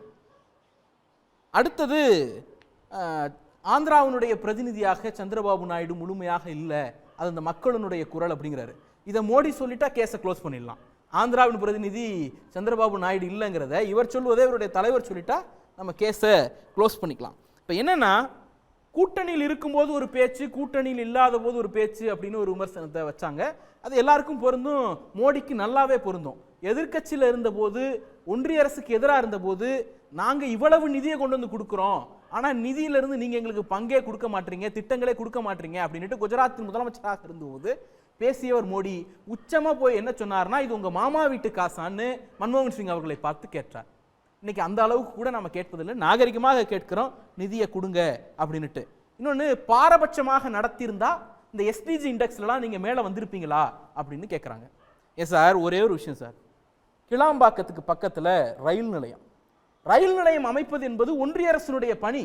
நாங்கள் என்ன எங்க வீட்டுக்காக கேட்குறோம், திமுக கட்சி ஆஃபீஸ்க்காக கேட்குறோம், தமிழ்நாட்டு மக்களின் நலனுக்காக ரயில் நிலையம் கேட்குறோம், அமைக்க முடியாதுங்கிறீங்க, மாநில அரசினுடைய நிதியில் நாங்கள் அமைக்கிறோம். விருதுநகர் தொகுதியில் ஒரு ரயில்வே மேம்பாலம் அமைக்க முடியாதுன்னு சொன்னீங்க, மாநில அரசினுடைய நிதியில் அமைக்கிறோம். கடற்பாசி பூங்கா அமைக்கிறேன்னு நீங்கள் தான் சொன்னீங்க, ஆனால் இப்போ வந்து 128 கோடி ரூபா ப்ராஜெக்டில் 50 கோடி ரூபா நீங்கள் கொடுங்கன்னு ஸ்டேட் ஃபண்டிங் கேட்குறீங்க. விமான நிலையம், பராந்தர் விமான நிலையத்திற்கு 2 நாளைக்கு இந்த வாரத்தில் ஒன்றிய அமைச்சர் வந்து எழுத்துப்பூர்வமாக எங்களுடைய எம்பி வில்சன் அவர்களுடைய கேள்விக்கு பதில் சொல்லியிருக்கிறார். பராந்தூர் விமான நிலையத்திற்கான அந்த நில ஆர்ஜிதப்படுத்துறதுக்கான தொகை, அதனுடைய ஃபண்டிங், R&R மற்ற எல்லா நிதியையும் டிட்கோவே ஏற்பாடு பண்ணிக்கணும் அப்படிங்கிறீங்க. அடுத்தது ட்ரெயின், இங்கே இருக்கக்கூடிய லோக்கல் ட்ரெயின், அதில் ஏசி கோச் அட்டாச் பண்ணுங்கன்னு ரெக்வஸ்ட் பண்ணோம். அதெல்லாம் எங்களால் முடியாது, நீங்கள் சிஎம்ஆர்எல் வச்சு நடத்திக்கங்க, பம்பாயில் இருக்கிறது மாதிரி. ஆமாம், சிஎம்ஆர்எல் வச்சு நீங்கள் நடத்திக்கங்க அப்படின்னு சொல்லிட்டீங்க. கல்விக்கு நிதி கேட்டோம்னா நீ புதிய கல்விக் கொள்கையை ஏற்றுக்கல, அதனால வந்து நான் பிஎம்ஸ்டிக்கு கொடுக்க மாட்டேன்னு சொன்னா கூட அது ஒரு லாஜிக் இருக்கு, நியாயம் கிடையாது, லாஜிக் இருக்கு. ஆனால் பல ஆண்டு காலமாக இருக்கக்கூடிய எஸ்எஸ்ஏவோட ஃபண்டை நிறுத்துறீங்க. அது மட்டும் இல்லை, ஹவுசிங் ஸ்கீமுக்கு பணம் கொடுங்கன்னா 10 லட்சம் கோடின்னு ஒரு பெருமையாக அறிவிச்சிருக்காரு நேற்று பட்ஜெட்டில். ஆனால் அதில் யூனியன் கவர்மெண்ட் கான்ட்ரிபியூஷன் 2.2 லட்சம் கோடி தான், பாக்கி இருக்கக்கூடிய 7.8 லட்சம் கோடி ஸ்டேட் கவர்மெண்ட் கான்ட்ரிபியூஷன். அப்போ வீடு கட்டணுமா ஸ்டேட்டு காசு கொடுக்கணும், கல்வியா ஸ்டேட்டு காசு கொடுக்கணும், ட்ரெயின் விடணுமா ஸ்டேட் விடணும், விமான நிலையம் கட்டணுமா தமிழ்நாடு தான் செய்யணும், கடற்பாசி பூங்காவா நீ பாதி காசு கொடு, மெட்ரோ ரயிலா உன் காசுலேயே நடத்திக்கோ, ரயில் நிலையம் அமைக்கணுமா உன் காசுலேயே பண்ணிக்கோ. இவ்வளவு நெருக்கடியை கொடுத்த பிறகும் எஸ்டிஜி இண்டெக்ஸில் நாங்கள் மேலே இருக்கோம்னா எங்கள் கையையும் காலையும் நீங்கள் கட்டி போட்ட பிறகும் ஓடி ஜெயிச்சிருக்கோம். அதுக்கும் மோடிக்கும் ஒரு துளியும் சம்பந்தம் கிடையாது. அந்த வளர்ச்சியை பொறுக்க முடியாம வயிற்றெரிச்சல் பிதற்றியவர் தமிழ்நாடு பாஜக தலைவர். இதுதான் இங்க நிலவரமா இருக்கு. இப்ப நம்முடைய கோபம் தமிழ்நாட்டை மட்டும் பாரபட்சம்ன்றது நியாயம், ஆனா பழி வாங்குறாங்க அப்படின்றது வந்து ஒரு எக்ஸசிவா தெரியுது. இல்ல இப்ப நான் சொன்னதெல்லாம் பழி வாங்கல. கர்நாடகாவுக்கு 25 எம்பியில் 17க்கு மேல அவங்க ஜெயிச்சிருக்காங்க, ஆனா அதுக்கும் ஒன்றும் இல்லை. மத்திய பிரதேசத்துக்கு ஒன்றும் இல்லை. அவங்க வெற்றி பெற்ற இடங்களுக்கு மகாராஷ்டிராவுக்கும் பெருசா ஒன்றும் இல்லை, அவங்க கூட்டணி தான் இருக்கிறாங்க. அதாவது புதிய திட்டத்திற்கு நிதி ஒதுக்கல அப்படிங்கிறத வச்சு நீங்க மற்ற மாநிலங்களுக்கு செய்யல, தமிழ்நாட்டுக்கு செஞ்சிருக்காங்கன்னு கேட்குறீங்க. நான் என்ன கேட்குறேன், 2021-22 அம்மையார் நிர்மலா சீதாராமன் தான் சென்னை மெட்ரோக்கு 63,000 கோடி கொடுக்குறேன்னு அறிவிச்சாங்க. இதோடு சேர்த்து அறிவிக்கப்பட்ட பெங்களூர் மெட்ரோக்கு 14,000 கோடியை கொடுத்துட்டீங்க. நாக்பூர் மெட்ரோக்கு 9,000 கோடி கொடுத்துட்டீங்க. கொச்சின் மெட்ரோக்கு 2,000 கோடி கொடுத்துட்டீங்க. தமிழ்நாடு மெட்ரோக்கு ஒரு பைசா கூட கொடுக்கல. பாராளுமன்றத்தில் கேள்வி எழுப்பணும்னா அதை ஸ்டேட் செக்டார் ப்ராஜெக்டா எக்ஸிக்யூட் பண்ணிக்கங்க. ஆனால் பொது முதலீட்டு அப்போ ஸ்டேட் செக்டார் ப்ராஜெக்டா எக்ஸிக்யூட் பண்ணணும்னா பொது முதலீட்டு வாரியம் 17/8/2021 எதற்காக ஒப்புதல் கொடுத்தது? பிஐபி ஒப்புதல் கொடுத்த பிறகு தானே நாங்கள் எக்ஸிக்யூட் பண்ண ஆரம்பித்தோம். இன்னைக்கு வந்து ஒவ்வொரு ஆண்டும் 10,000 கோடி ஸ்டேட் கவர்மெண்ட்டுடைய நிதியை கொண்டு போய் அந்த ப்ராஜெக்ட்ல கொட்ட வேண்டிய அவசியம் இன்னைக்கு நெருக்கடி, பொருளாதார நெருக்கடியை நாங்கள் சந்திச்சுட்டு இருக்கிறோமே. இது மாதிரி வேற எந்த மாநிலத்துக்கு இந்த நெருக்கடி இருக்கு? அறிவிக்கப்பட்ட திட்டத்திற்கு நிதி கிடையாதுன்னு எந்த மாநிலத்தில் நீங்க சொல்லி வச்சிருக்கீங்க? தமிழ்நாட்டுக்கு மட்டும்தானே அறிவிக்கப்பட்ட திட்டத்துக்கு நிதி கிடையாதுன்னு சொல்றீங்க. நான் இந்த கல்வி நிதி சொன்னேன். 2,000 கோடியை இந்த இன்ஸ்டால்மெண்ட் கொடுக்க வேண்டியதை நிறுத்தி வைத்திருப்பதாக ஒரு செய்தி வருகிறது. ஆளுநர் RN ரவி கல்வி அமைச்சர் சந்திக்கிறார். அன்னைக்கு காலையில் சந்திக்கிறார், மாலையில் வரக்கூடிய செய்தி 2,000 கோடி வந்து SSA ஸ்கீம்ல கொடுக்க வேண்டிய இன்ஸ்டால்மெண்ட்டை நாங்கள் நிறுத்தி வைக்கிறோம்ட்டு. ஆனால் இந்த ஆண்டுக்கான SSA ஸ்கீம்ல ஒதுக்கீடு செய்யப்பட்ட நிதி 37,500 கோடி, ஸ்பெண்டிங் வெறும் 33,000 கோடி, 4,500 கோடி அண்டர் ஸ்பெண்டா இருக்கு. நான் கல்விக்கான செலவே செய்யலைனாலும் பரவாயில்ல, தமிழ்நாட்டுக்கு கொடுக்க மாட்டேன் அப்படின்னு ஒரு அடமெண்டா இருக்கிறாங்கன்னா இது பழிவாங்கல் நடவடிக்கை இல்லாமல் வேற என்ன?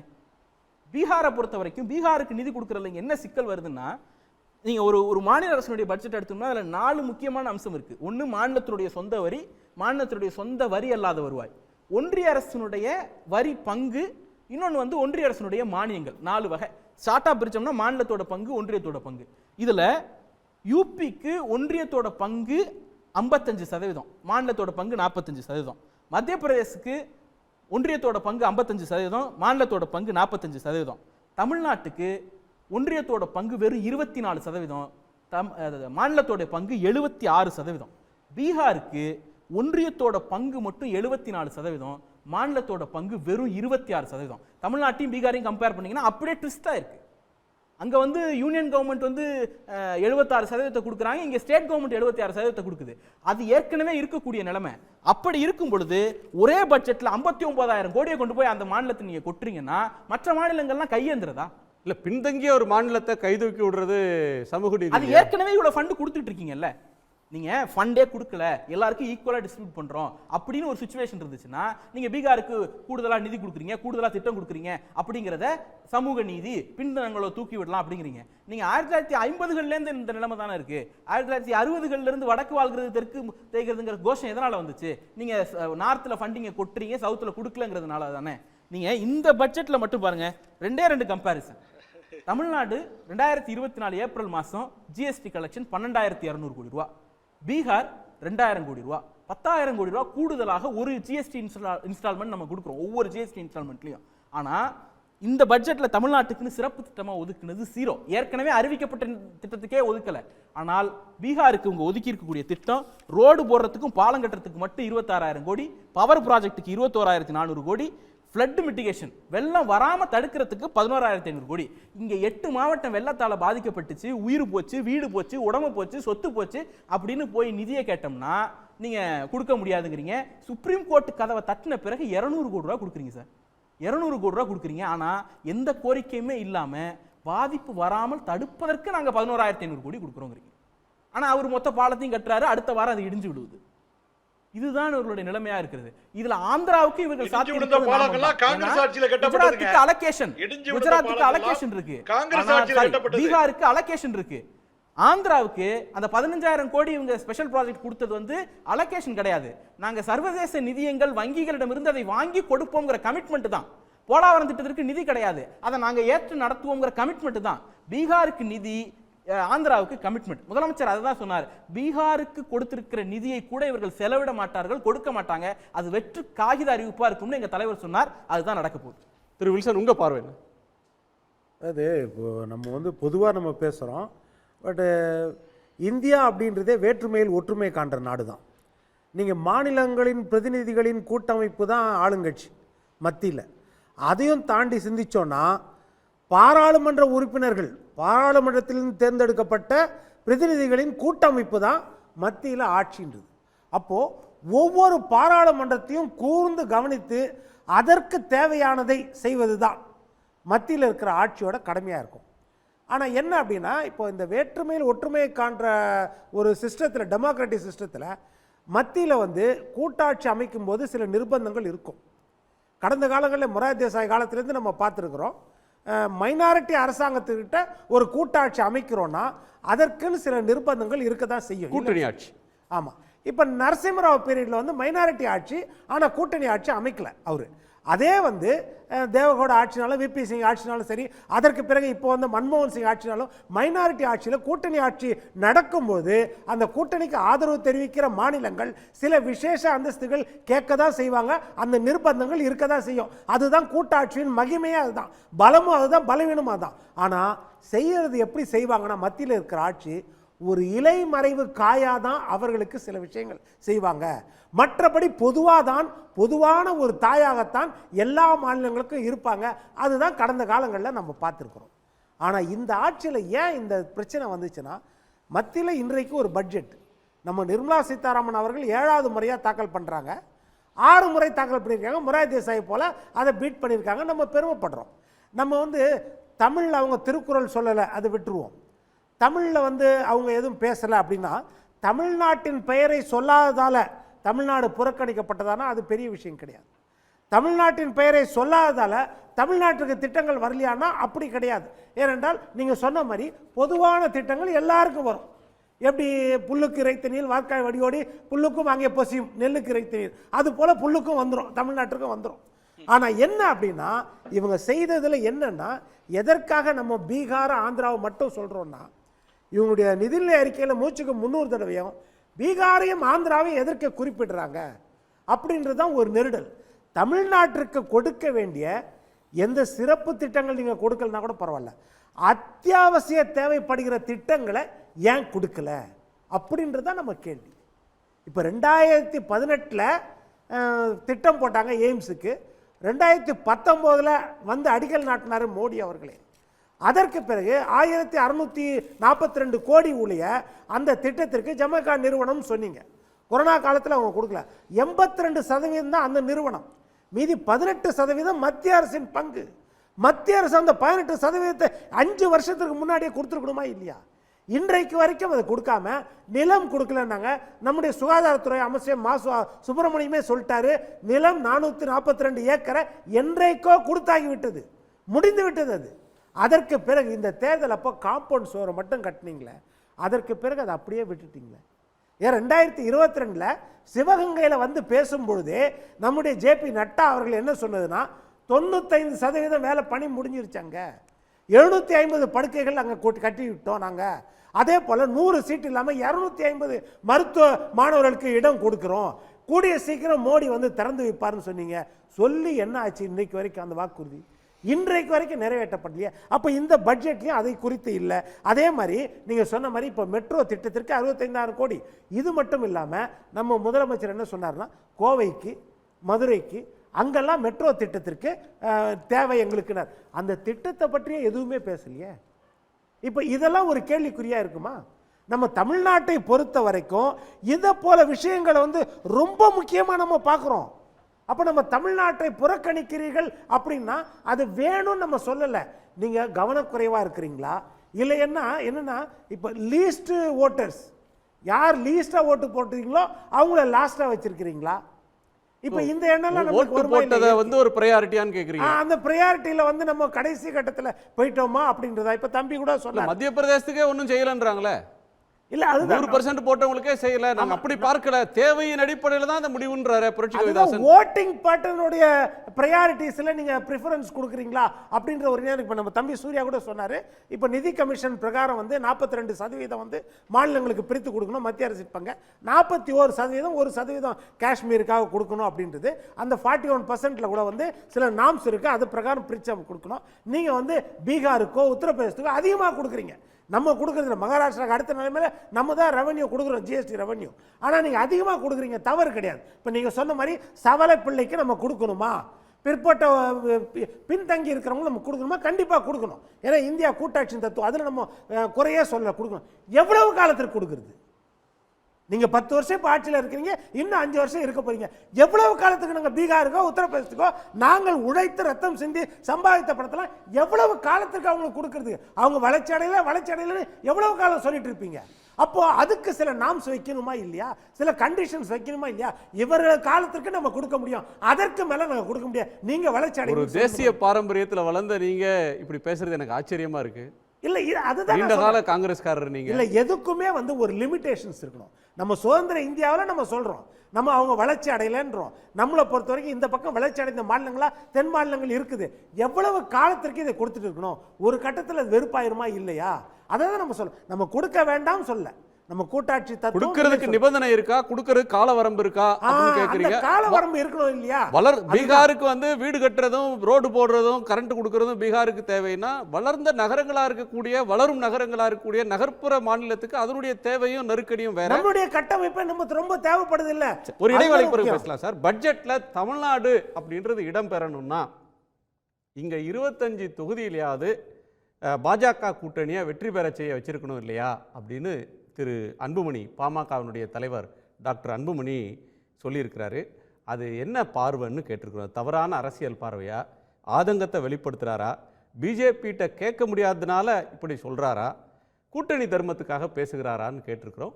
எக்ஸ் தளத்தில் நீங்களும் வாக்களிக்கலாம். ஒரு சிறு இடைவேளைக்கு பிறகு கேள்விக்களம் தொடரும்.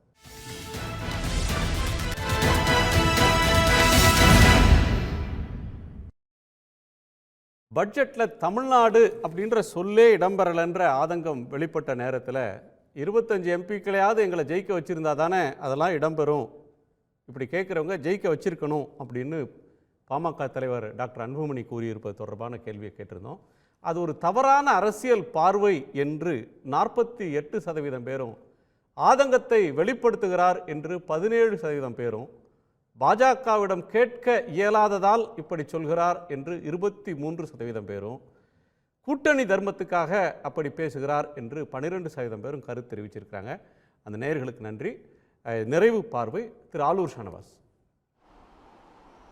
சுருக்கமா. அன்புமணியின் பார்வை இழிவான பார்வை, மலிவான பார்வை. அதாவது மிக மோசமான ஒரு அரசியலை அவர்கள் செய்து கொண்டிருக்கிறார்கள். அப்படி பார்த்தா கர்நாடகத்தில் பாஜகவுக்கு எம்பிக்கள் கிடைத்திருக்கிறார்கள் அல்லவா? கர்நாடகத்துக்கு என்ன கொடுத்தாங்க? தெலுங்கானாவில் அந்த மக்கள் பாஜகவுக்கு வாக்களித்து எம்பிக்களை கொடுத்திருக்கிறார்கள் அல்லவா? தெலுங்கானாக்கு என்ன கொடுத்தாங்க? கர்நாடகத்திலிருந்து அந்த எம்எல்ஏக்கள் ஓட்டு போட்டுத்தானே இந்த நிதியமைச்சர் நிர்மலா சீதாராமன் ராஜ்யசபாவுக்கு இன்னைக்கு நிதி அமைச்சராக இருக்கிறாரு. நிதியமைச்சராக கர்நாடக மக்களால் அந்த வாக்குகளை பெற்று தேர்ந்தெடுக்கப்பட்டு வந்திருக்கிற அந்த எம்எல்ஏக்களினுடைய ஆதரவோடு கர்நாடகத்திலிருந்து நாடாளுமன்றத்துக்கு இன்றைக்கி வந்திருக்கிற அந்த நிர்மலா சீதாராமன் அந்த கர்நாடகத்துக்கு என்ன கொடுத்துருக்காரு? தமிழ்நாட்டு தமிழரைத்தான் நாங்கள் நிதியமைச்சராக நியமிச்சிருக்கிறோன்னு பிஜேபி சொல்லிச்சு. நீங்கள் ஓட்டை போடாட்டாலும் எம்பியை தேர்ந்தெடுக்காட்டாலும் நாங்கள் தமிழ்நாட்டுக்கு ஒரு தமிழரை நிதியமைச்சராக்கியிருக்கோம் அப்படின்னு சொன்னாங்க. அந்த நிதியமைச்சர் தமிழ்நாட்டுக்கு என்ன கொடுத்தாங்க? அப்போது உங்களுக்கு மக்கள் வாக்களித்திருக்கிறார்கள்.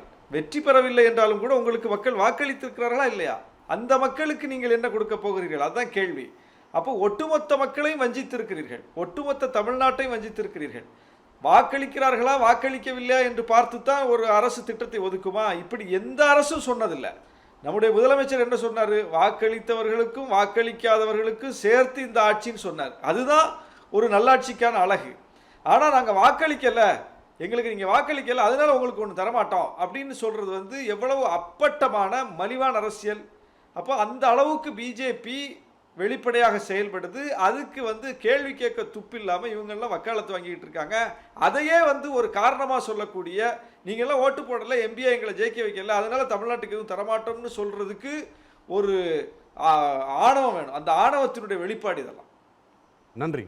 திரு அக்னீஸ்வரன் சார். அதாவது சார், இந்திய நாட்டில் பண்டித ஜவஹர்லால் நேரு தமிழ்நாட்டில் இருந்து தான் முதல் நிதியமைச்சர் இருக்கணும்னு சொன்னாங்க. ஆர்கே சண்முகம் செட்டியார் அவர்களிடமிருந்தாவது அதற்கு பிறகு நிறைய மனிதர்கள், மது தண்டவதே, யஸ்வந்த் சின்ஹா போன்றவங்க நிறைய பேர் இருந்திருக்காங்க. அவங்கெல்லாம் பறந்துபட்ட பார்வை பார்த்தாங்க. ஆனால் இங்கே இது கழுகார் பார்வை மாதிரி பார்த்துக்கிட்டு இருக்கிறாங்க. இயற்றலும் ஈட்டலும் காத்தலும் காத்த வகுத்தலும் வல்லது அரசு இந்த அரசு வல்ல அரசா வலிமையான அரசா என்பது கேள்வி இல்லை.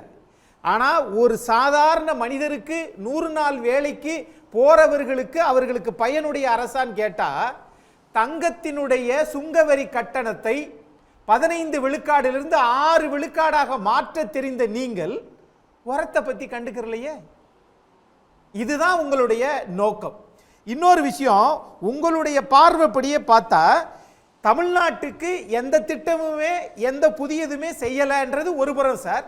ஆனால் இவர்களுடைய நோக்கம், நாங்கள் தமிழ்நாடு நிதியமைச்சர் அப்படின்னு சொன்னால், ஒருவேளை நீங்கள் உங்களுடைய பார்வைப்படியே தமிழ்நாட்டிலிருந்து வந்ததனால பெத்த தாய் தகப்பனுக்கு தன் மகன் தான் சோறு ஊட்ட மாட்டான், சோறு போட மாட்டான், போ வெளியே போ அப்படின்றோம். அந்த மாதிரி இந்திய நாட்டினுடைய நிதித்துறை அமைச்சர் தமிழ்நாட்டில் பிறந்து தமிழ் குடிதாங்கி தமிழ் கலாச்சாரத்தை கொண்டதனால் தமிழ்நாட்டுக்கு பணம் தரவில்லையோ அப்படிங்கிற ஒரு அச்சம் இருக்கு சார். அக்ரிகல்ச்சர் இண்டஸ்ட்ரி, அதே மாதிரி நீங்க பிரைமரி செக்டார், இண்டஸ்ட்ரியல் செக்டார், இதிலெல்லாம் நீங்க பாத்தீங்கன்னா எதற்கு நீங்க அதிக அக்கறை செலுத்தணும்னா, நீங்க விவசாயத்துக்கு தானே சார் செலுத்தணும். 60 லட்சம் மில்லியன் ஏக்கர்ல காமராஜர் இருக்கிற போது அணைகளை கட்டினார், அதனால விலை குறைஞ்சிச்சு. ஆனா நீங்க இன்னைக்கு மிக்ஸாம் புயலுக்கே நான் பணம் தர மாட்டேன் அப்படின்னு சொல்லுகிற போது இந்த பார்வை சரியா? நீங்க இங்க 25 பேர் ஜெயிச்சிருந்தால் நாங்க நிறைய காசு கொடுத்துருப்போன்றீங்களே, 272 நீங்க ஜெயிக்கலையே, அப்ப இந்தியாவுக்கே நீங்க கொடுக்காமல இருக்கணும். அப்ப 240 இறக்கிருச்சே. அப்போ நீங்க உங்களுடைய போர்வை, உங்களுடைய பார்வை எல்லாமே தவறு. 100 நாள் வேலைக்கு அவங்க ஒதுக்கியது சார் சென்ற ஆண்டு 90,800 கோடி, 90,800 கோடி. ஆனால் அந்த செலவழிச்சது 60,000 கோடி. ஆனா இந்த ஆண்டு அவங்க ஒதுக்கி இருக்கிறது 86,000 கோடி. அப்ப போன ஆண்டை விட 2023 நிதி ஆண்டை விட 2024க்கு குறைச்சிருக்கிறாங்க. அப்ப இவங்களுடைய பார்வை என்ன? இதே விவசாயத்துக்கு 4,68,00,000, 4.68 லட்சம் கோடி. ஆனா இந்த ஆண்டு அவர்கள் ஒதுக்கி இருப்பது 3,63,000 கோடி. அப்போ இவங்க என்னன்னு கேட்டீங்கன்னா, எல்லாரும் தங்க வாங்குங்க, எல்லாரும் ஜிஎஸ்டி கட்டுங்க, எல்லாரும் வெளிநாடு போங்க அப்படின்னு சொன்னால் இது ஏழைகளுக்கான அரசாங்கமாக இல்லை. சரி, அதைத்தான் நான் பார்க்கிறேன். திருப்புரட்சி கவிதாஸ் நிறைவு பார்வை. அதாவது இந்த கூழுக்கு வயிறு இயங்கும் பொழுது கூந்தல் பூவுக்கு இயங்குகிறது அப்படின்னு சொல்லுவாங்க. அது இரண்டுக்கும் மலைக்கும் மடுவுக்குமான வித்தியாசம் இருக்கிறது. ஏற்கனவே நண்பர்கள் பேசிய போது சொன்னாங்க, அதை நாம் முன்னேறிய மாநிலமாக இருக்கிறோம், மேலும் முன்னேற துடிக்கிறோம், வாழ்த்துக்கள், பாராட்டுக்கள். ஆனால் மிகவும் பின்தங்கிய மாநிலமாக கவலைக்கிடமான முறையிலே இருக்கக்கூடிய அவர்களும் பாரத மாதாவினுடைய பிள்ளைகள் தான், அதுவும் பாரதத்தினுடைய பகுதிகள் தான். அவர்களையும் முன்னேற்ற வேண்டும் என்பது உங்களுடைய சகோதர கடமை என்பதை நீங்கள் உணர்ந்து கொள்ள வேண்டும். முக்கியமாக நம்முடைய மாண்புமிகு தமிழக முதல்வர் அவர்கள் 2 நாட்களுக்கு முன்பு எக்ஸலத்தில் நான் சில கோரிக்கைகளை வைத்தேன், அந்த கோரிக்கைகள் பரிசீலிக்கப்படவில்லை அப்படிங்கிறார். அது ஒரு பொறுப்பான வார்த்தையா, அறிக்கையா? 2 நாளைக்கு முன்னாடி எக்ஸலத்தில் ஒரு கடிதம் எழுத நேரம் இல்லை, கோரிக்கை வைக்க நேரம் இல்லை, எம்பிக்கள் குழுவை அனுப்ப முடியலை, தலைவர்களை அனுப்ப முடியலை, அல்லது நீங்கள் அப்பாயின்மெண்ட் கேட்டு போய் சந்திச்சிருக்கலாம். இதெல்லாம் பல மாதங்களுக்கு முன்பு இடைக்கால பட்ஜெட் போடும் பொழுதே போயிருக்கணும். சரி, அடுத்து முழுமையான பட்ஜெட் வரும் பொழுதாவது முன்னாடி போயிருக்கிறோம். இந்த ஆங்கிலத்தில் ஒரு அழகான சொற்றொடர் உண்டு, அது ஊமைகளாகி இருந்தால் கேட்பவர்கள் செவிடாகி போவார்கள் அப்படின்னாங்க. இது சேகுவாரவுடைய பொன்மொழி. அதனால அழுகிற பிள்ளை தான் பால் குடிக்கும். தயவு செய்து நடந்தது நடந்தவையாக இருக்கட்டும், நடப்பவை நல்லவையாக இருக்கட்டும். தமிழ்நாட்டுக்கு கூடுதல் பிரதிநிதித்துவமும் நிதி ஆதரவும் கிடைச்சா மெத்த மகிழ்ச்சி அடைவோம், அதற்கு பக்கபலமாக உற்ற துணையாக இருப்போம். தமிழக முதல்வர் நிதி ஆயோக் கூட்டத்திற்கு செல்ல வேண்டும், தமிழ்நாட்டுடைய நியாயமான கோரிக்கைகளை முன்வைக்க வேண்டும், உரிமையோடு பிரதமரையும் நிதியமைச்சரையும் கேட்டு தமிழ்நாட்டிற்கான நிதி பங்களிப்பை அபரிதமாக பெற்று வர வேண்டும். இந்த குளத்தோடு கோவிச்சுக்கிட்டு போனா யாருக்கு நஷ்டம் என்பதை தமிழக முதல்வர் புரிந்து கொண்டு காலம் அறிந்து சிறப்பாக செயல்பட வேண்டும் என்று கோரிக்கை வைக்கிறேன். டாக்டர் அன்புமணி ராமதாஸ் அவருடைய கருத்து என்பது ஆதங்கத்தில் வந்ததுதான், அது உணர்ச்சி வசப்பட்ட வார்த்தை, அதற்கு முக்கியத்துவம் அளிக்க வேண்டியதில்லை என்பது என்னுடைய கருத்து. நன்றி. திரு சூர்யா. இல்லை, ஆக்சுவலாக முதலமைச்சர் 2 நாளைக்கு முன்னாடி ட்விட்டரில் குறிப்பிட்டாங்க அப்படிங்கிறாங்க. பாஜகவினருக்கு ஒரு வேண்டுகோள், குறைந்தபட்சம் தினசரி செய்தித்தாள்களை படித்துவிட்டு அரசியல் கருத்துக்களை சொன்னால் அது நல்லாயிருக்கும். ஏன்னா இந்த விஷயங்கள் எல்லாம் நாடாளுமன்றத்தில் பலமுறை விவாதிக்கப்பட்டு பலமுறை அரசு ரீதியாக அலுவல் கோப்புகள் அனுப்பப்பட்டு அவை பெண்டிங்கில் இருந்ததை நினைவூட்டினார். இது எதுவும் சாதாரணமாக கிடையாது. போன கூட்டத்தொடரில் கூட மெட்ரோக்கு ஏன் நிதி ஒதுக்கலன்னு கேட்டோம். 3 நாட்களுக்கு முன்பு கூட பட்ஜெட் தாக்கல் செய்வதற்கு முதல் நாள் கூட மெட்ரோக்கு ஏன் நிதி ஒதுக்கலன்னு கேட்டோம். மெட்ரோக்கு நிதி ஒதுக்கல அப்படிங்கிறது 2 நாளைக்கு முன்பு வைக்கப்பட்ட கோரிக்கை கிடையாது. அது 5-6 ஆண்டுகளாக ஆட்சி வந்ததிலிருந்து, எதிர்க்கட்சியாக இருந்த காலகட்டத்திலிருந்து அதை நாங்கள் கோரிக்கை வைத்திருக்கிறோம். நாடாளுமன்றத்தில் எங்களை எம்பிக்கள் தொடர்ந்து பேசிட்டு இருக்கிறாங்க. அபிஷியலான கம்யூனிகேஷன்ஸ் அதில் நடந்துகிட்டு இருக்கு. அதே தான் இங்கே இருக்கக்கூடிய சாலை திட்டங்களுக்கும். இன்னொன்று, நீங்கள் போய் நிதி ஆயோக் கூட்டத்தில் பேசுங்க அப்படிங்கிறாங்க. நிதி ஆயோக் கூட்டங்கிறது உண்மையிலேயே மாநிலங்களின் கருத்துக்களை எல்லாம் பெற்றுத்தான் இந்த கூட்டத்தை நீங்கள் வந்து பட்ஜெட்டில் கொடுக்க போறீங்க, திட்டமாக கொடுக்க போறீங்க அப்படின்னா பட்ஜெட்டுக்கு முன்பு இந்த கூட்டத்தை நீங்கள் வச்சுருந்துருப்பீங்க. அப்போ மாநிலங்களுடைய கருத்தை ஒரு பொருட்டாவே மதிக்கலைங்கிறதுனால தான் பட்ஜெட் எல்லாம் முடிஞ்ச பிறகு எல்லாத்தையும் கொடுத்த பிறகு நீங்கள் ஒரு சம்பிரதாயமாக அந்த கூட்டத்தை கூட்டுறீங்க. இதே மாதிரி சதர்ன் ஸ்டேட் கவுன்சில் கூட்டத்துக்கு, அமித்ஷா தலைமையில் நடந்த கூட்டத்துக்கு போய் முதலமைச்சர் வச்ச கோரிக்கையினுடைய நிலை என்ன? ஒரு கூட்டத்தில் கூட அவர் வச்ச கோரிக்கை நிறைவேற்றி கொடுக்கல. கிரிட் கேட்டாரு, கொடுக்கல. சாலை கேட்டாரு, கொடுக்கல. அதே போல நீங்க இந்த கவர்மெண்ட் அக்யூர் பண்ணி கொடுக்குற லேண்டுக்கு நீங்க பிரைவேட்டுக்கு மாத்தினீங்கன்னா அதுக்கு ஈக்விட்டி ஸ்டேட்டுக்கு கொடுங்கன்னு கேட்டாரு, அதை பத்தி வாயே திறக்கல. இது ஒண்ணு. புரட்சிகவிதாசன் அவர்கள் சொன்னார், நீங்க பீகார் அவ்வளோ இது கிடக்கு, தாழ்ந்து கிடக்கிறது அல்லது பின்தங்கி இருக்கிறது, அதனால கொடுக்குறோம் அப்படின்ட்டு. எல்லா சட்டங்களையும் வளைத்து, அதாவது இந்த நாட்டில் இப்படிலாம் நடக்குமா அப்படிங்கிற அளவிற்கு அவ்வளவு ஒரு வளைப்புகள் நடக்கிறது, சட்டத்தை வளைக்கிறது. கிஃப்ட் சிட்டி குஜராத் என்ன அவ்வளோ பின்தங்கியா கிடக்கு? கிஃப்ட் சிட்டிக்கு என்ன பண்றீங்க? ஆர்பிஐ வந்து நீங்க அங்க டாலர் அக்கௌண்ட் ஓபன் பண்ணிக்கலாங்குது. செபி வந்து நீங்க இந்த 50% கேப் இருக்கு, அதெல்லாம் கண்டுக்க வேண்டாம், நீங்க கூடுதலா இன்வெஸ்ட் பண்ணலாங்குது. மோடி வந்து 6000 கோடி நான் இன்வெஸ்ட் பண்ண போறேன்னு சொல்லி இன்வெஸ்ட் பண்ணி திறந்து வச்சிருக்கிறாரு. கான்ஸ்டிடியூஷன்ல இருக்கக்கூடிய சட்ட விதிகளை அமெண்ட் பண்றேன்ட்டு ஒன்றிய அரசு வருகிறது. மாநில அரசு சிறப்பு ஊக்கம் கொடுக்கறேன்ட்டு அங்க இருக்கக்கூடிய லாஸ் அமெண்ட் பண்றாங்க. இவ்வளவும் பண்ணி குஜராத்தில் ஒரு கிஃப்ட் சிட்டிங்கிற பேர்ல ஒரு சிட்டியை உருவாக்க முடியும். ஆனால் தமிழ்நாட்டுக்கு உங்க பிரியாரிட்டி என்னவா இருக்கு? 2016ஆம் ஆண்டு 15-16 அருண்ஜேட்லி 2 திட்டத்தை ஒரே பட்ஜெட்ல அறிவிக்கிறார். ஒன்னு கூடங்குளம் அணு உலையினுடைய 2வது கட்டம், இன்னொன்னு எய்ம்ஸ் மருத்துவமனை. கூடங்குளம் அணு உலையினுடைய 2வது கட்டம் அடுத்த ஓராண்டுல 15 அறிவிக்கிறாரு. 16 ஜூலைல ஆபரேஷன் ஆரம்பிச்சிடுது, மின் உற்பத்தி தொடங்கியாச்சு. ஆனா எய்ம்ஸுக்கு இந்த நிமிஷம் வரைக்கும் 2000 கோடியில 12 கோடி தான் 2023 வரைக்கும் ஒதுக்கிருக்கீங்க. காம்பவுண்ட் சுவரை தாண்டி அதில் வேற ஒன்றும் இல்லை. இதுதான் நீங்க பிரியாரிட்டி. இன்னைக்கு வந்து அண்ணாமலை அவர்கள் ஒரு இது சொல்லியிருக்கிறார், நாங்கள் ஒரே ஆண்டில் 1,30,000 கோடி ஒதுக்கணும் அப்படிங்கிறார். அது மெட்ரோவுக்குன்னு நாம கருதணும். ஆனால் அவரே சொல்றார், அது அவருடைய ஆதரவாளர்கள் சொல்றது என்னன்னா, இல்ல அது சாலை திட்டத்துக்கு ஒதுக்குனாங்க அப்படின்னுட்டு. 3500 கிலோமீட்டர் தேசிய நெடுஞ்சாலைக்கு 1,30,000 கோடி ஒரே ஆண்டில் ஒதுக்கணும்னு சொல்றீங்க. எனக்கு அதுல ஒரு பேசிக்கா இது இருக்கு, தேசிய நெடுஞ்சாலைகளுக்கு ஒதுக்குறது இருக்கு.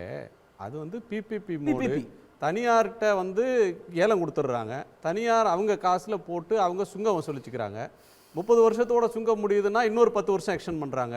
6 வழியோ 8 வழின்னு சொல்லி அது எவர்கிரீன் பேட்டன்டிங் மாதிரி அது போயிட்டு இருக்கு. இதுல அரசாங்க முதலீடு எங்க இருக்கு? இதுல அரசாங்கம் பெருமைப்படுறதுக்கு அதுதான் பாஜக பெருமையாக சொல்லுகிறது. அது கூட அவங்க நிறைவேற்றலைங்கிற. ஏன்னா இந்த திட்டம் அறிவிக்கிறதுக்கு முன்னாடி 2019 6750 கிலோமீட்டர் தமிழ்நாட்டில் என்ஹெச் இருந்தது.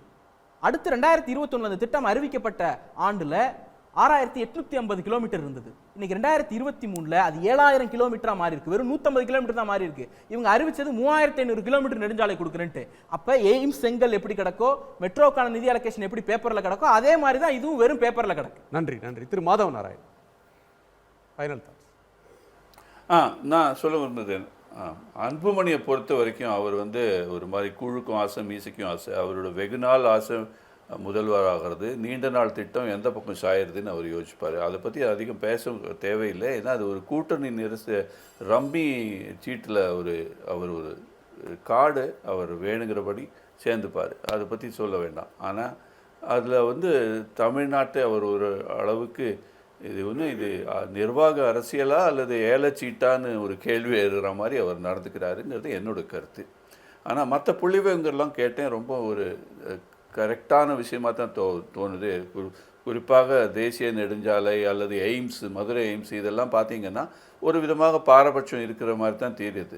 ஆனால் இதை ஒரு வேறு விதமாக நான் பார்க்க விரும்புகிறேன். ரொம்ப நாளுக்கு அப்புறம் நம்ம வந்து மோடி, அமித்ஷா, குஜராத் இதை தாண்டி ஒரு மாதிரி ஆந்திரா, பீகார் அளவாவது ஒரு இன்னும் 2 பேராவது அடிபடுறதில்ல, நிதிஷ்குமார், சந்திரபாபு நாயுடு. அது ஒரு அளவுக்கு ஜனநாயகத்துக்கு ஒரு வளர்ச்சி என்று நினைக்கிறேன் நான். அதில் குறிப்பாக மாநில அரசு, அதாவது இது தமிழ்நாட்டுக்கு எதிராக பாரபட்சம் என்று ஒரு பார்க்கலாமே ஒழிய அதை வந்து ஆந்திராவுக்கு விரோதமாகவோ அல்லது பீகாருக்கு விரோதமாகவோ நடக்காமல் பார்த்துக்க வேண்டும். ஏன்னா போன வருஷம் பார்த்தீங்க திருப்பூரில் என்ன நடந்ததுன்னு. அதாவது தமிழ் மக்களுக்கும் பீகார் மக்களுக்கும் ஒரு பிளவு ஏற்படுகிற மாதிரி, தமிழ்நாட்டில் வந்து பிழைக்க வந்தவங்களை வேறு மாதிரி நடக்கிற மாதிரி ஒரு பானிபூரி அரசியல்லாம் இருந்தது. அது நடக்காமல் பார்க்கணும். அதை தவிர இன்னும் ஒன்று சொல்ல விரும்புகிறேன். அது வந்து ஒரு கேட்ச்னு சொல்லலாம் இங்கிலீஷில் சொல்லப்போனால். ஆந்திர பிரதேசத்துக்கு அமராவதிக்கு 26,000 கோடி ஒதுக்கியிருக்கிறாங்களே ஒழிய, அதாவது 15,000 கோடியாக, அது வந்து அவர் சிங்கப்பூரில் போயிட்டு வேறு ஃபாரின் இன்வெஸ்டர் அது விரோதமான கண்டிஷனல் தான் ஃபண்டிங். அதை தான் சொல்ல விரும்புகிறேன். இது ஒரு ஆமாம், அது வந்து கழிக்கு வருதா ஆந்திர பிரதேஷ்க்குங்கிறது பார்க்கணும். ஏன்னா இது நேற்றுக்கு இந்த வாரத்து பட்ஜெட்டில் நான் ஒரு குறிப்பாக ஒன்று கவனித்தேன். அதில் நிறைய நம்பர்களை வாரி வீசினாங்க. இவ்வளவு நிதி ஒதுக்கீடு அங்கே இங்கேன்னு. ஆனால் எல்லாத்துக்கும் கீழே ஒரு என்ன சொல்லுவாங்களே பொடி வச்சு பேசின மாதிரி இருந்தது. அதில் வந்து ஒரு கண்டிஷன் போட்டிருந்தாங்க எல்லாத்துலேயும். நீங்கள் வந்து நீங்களே உங்கள் தரப்புலேருந்து இவ்வளோ கொடுக்கணும், அல்லது வெளிநாட்டு முதலீட்டாளர்களோடு ஒரு ஒப்பந்தம் செய்யணும், அதை மாதிரி கண்டிஷன்லாம் இருக்குது. அதனால் சில சமயம் தோணுது இன்னும் ஒரு 2-3 மாதம் பொறுத்து பார்ப்போம், இதுவும் கடந்து போகும்னு. ஆந்திர பிரதேசமே நிஜமாலே இந்த பட்ஜெட் வந்து ஒரு மாதிரி ஒரு தனக்கு தானா அல்லது ஒரு விதமான ஒரு பிம்பமான அவங்களே யோசிச்சு பார்க்குற நிலைமை கூட வரலாமோன்னு சில சமயம் எனக்கு தோணுது.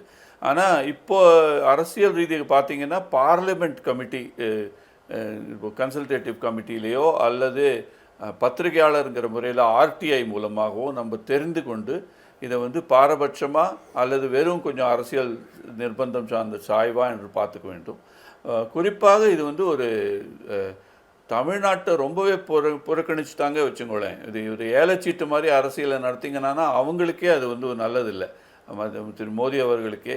ஏன்னா அதை வந்து ஒரு ஒரு ஒரு என்ன சொல்லுவாங்க, இம்மெச்சூர் பாலிட்டிக்ஸாக தான் பார்ப்பேன்னா, அதை வந்து ஒரு சிறுபிள்ளைத்தனமாக நடந்து கொள்ள மாட்டார்கள்னு தான் நினைக்கிறேன். ஆனால் அதுக்கப்புறம் நம்ம போய் பார்க்க வேண்டும். ஆனால் எதிர்கட்சிகள் இதை பற்றி ஒரு ப்ரொட்டஸ்ட் பண்ணுறதை பற்றி ஒரு அதிசயமே இல்லைன்னு தான் சொல்லுவேன். நன்றி சார். நன்றி திரு வில்சன். இப்போ எப்படின்னா நம்ம மாநிலத்தை தாண்டி தேசியத்தில் வந்து பிஜேபி பெரிய அளவில் செய்திருக்குதான்றதை நம்ம ஒரு நிமிஷத்தில் பார்த்துடலாம். அது என்னென்னா, இப்போ இளைஞர்களுக்கு வேலை வாய்ப்புக்காக ஏதாவது திட்டங்கள், திறன் மேம்பாட்டு திட்டங்கள், அப்புறம் வந்து இன்டர்ன்ஷிப் ட்ரைனிங் அதெல்லாம் பண்ணுறீங்க, இல்லைன்னு சொல்ல பாராட்டப்பட வேண்டிய விஷயந்தான். ஆனால் இந்திய அளவுலேயே வந்து நடுத்தர வர்க்கத்திற்கு நீங்கள் என்ன செய்திருக்கிறீங்க? நடுத்தர வர்க்கம் மிகவும் எதிர்பார்த்தது என்ன அப்படின்னா, இந்த இன்கம் டேக்ஸ் ஸ்லாப் வந்து லோவர் ஸ்லாபு 3 லட்சத்தில் அந்த 10 வருஷமாக 2லேருந்து 3லே வச்சுருக்கீங்க. இதை ஏன் நீங்கள் வந்து ஒரு 8 லட்சத்துக்கு கொண்டு வந்துடக்கூடாதுன்னு எல்லாரும் எதிர்பார்த்தாங்க. அதை இந்த அரசாங்கம் செய்யவே இல்லை. காரணம் என்ன அப்படின்னா, நம்ம இடபிள்யூஎஸ் ஸ்கீம் இவங்க தான் கொண்டு வந்தாங்க. பொருளாதாரத்தில் பின்தங்கியவங்களுக்கு இடஒதுக்கீடு அப்படின்னு இந்த அரசாங்கம் தான் கொண்டு வந்தாங்க. இடஒதுக்கீடு ஜாதி அடிப்படையிலே இன அடிப்படையிலே இருக்கக்கூடாது அப்படின்ற சித்தாந்தத்தின் அடிப்படையில் அவங்களுக்கு குறைந்தபட்ச வருமானம் 8 லட்சம் அதில் தகுதி வச்சிருக்காங்க. 8 லட்சத்துக்கு கீழே ஆண்டில் வருமானம் இருந்தால் அவங்க பொருளாதாரத்தில் பின்தங்கியவர்கள். ஆனால் இன்கம் டேக்ஸ் கட்டணும் அவங்க ஏழைகள். அப்போ அவங்க வந்து இன்கம் டேக்ஸ் கட்டணும்னு நீங்கள் ஸ்லாப் வச்சிங்கன்னா அப்போ எவ்வளோ முரண்பாடோட ஆட்சி நடத்துறீங்க? அப்போ அந்த 8 லட்சம் தானே குறைந்தபட்ச தகுதி வச்சிருக்கணும். 8 லட்சத்துக்குள்ள இருக்கிறவங்களுக்கு வருமான வரி கட்ட வேண்டியதில்லை அப்படின்ற எதிர்பார்ப்பு இருக்கும். அடுத்தது மூத்த குடிமக்கள். வெளிநாடுகள்லாம் மூத்த குடிமக்களுக்கு மிகப்பெரிய பாராட்டு கொடுக்குது. நம்ம இந்தியாவில் அந்த அளவுக்கு வந்து பாதுகாப்பு இல்லை. அப்படின்போது ரயில்வே துறையில் மூத்த குடிமக்களுக்கு 60 வயசுக்கு மேலே போனால் பாதி தான் ரேட் இருந்துச்சு. அதை கொரோனா காலத்தில் கட் பண்ணாங்க. மறுபடியும் இந்த அரசாங்கம் அதை கொண்டு வரவே இல்லை. அது ஒரு பக்கம் நம்ம வந்து மிகப்பெரிய இடர்பாடு இருக்குது. தமிழ்நாட்டை பொறுத்த வரைக்கும் வெள்ளப்பெருக்கு நம்ம வட மாவட்டங்களில் பார்த்தீங்கன்னா சென்னை, திருவள்ளூர், காஞ்சிபுரம் வழக்கமாக ஒவ்வொரு தடையும் வந்து வெள்ளப்பெருக்கு ஏற்படும். ஆனால் இந்த இடம் வரலாறு காணாத முறையாக எல்லாருமே பார்த்தா தென் மாநிலங்கள் தூத்துக்குடி, திருநெல்வேலி, கோவில்பட்டி, திருச்செந்தூர்லாம் கடல் மாதிரி மூழ்கி போச்சு. ஆயிரக்கணக்கான கிராமங்கள் அழிஞ்சு போயிடுச்சு. அதெல்லாம் வந்து நிதி அமைச்சர் வந்து பார்த்தாங்க நேரடியாக, நிர்மலா சீதாராமன்.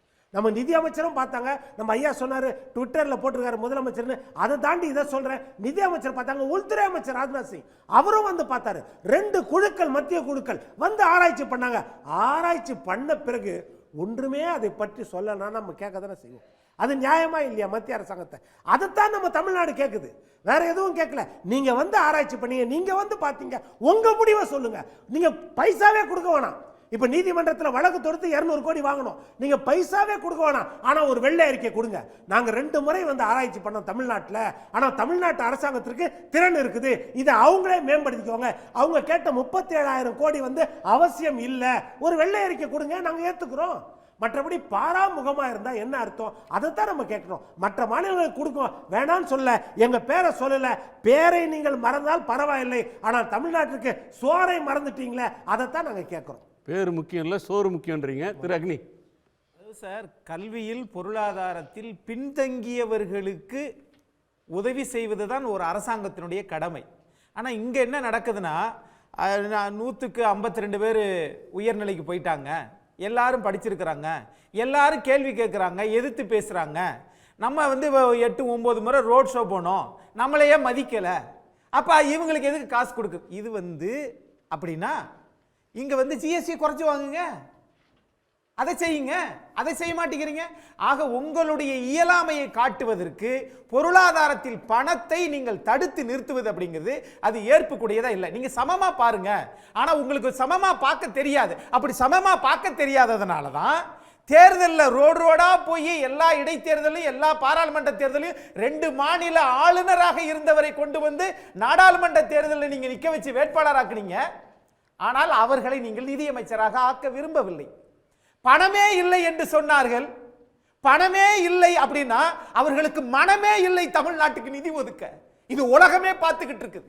இது வஞ்சிக்கத்தக்கது, கண்டிக்கத்தக்கது, ஏற்புக்கூடியதல்ல. தமிழ்நாட்டை பொறுத்தளவில் இந்த நிலை என்பது, அதாவது நம்ம சார் பேர்ல தான் புரட்சியும் கவியும் இருக்கிறது.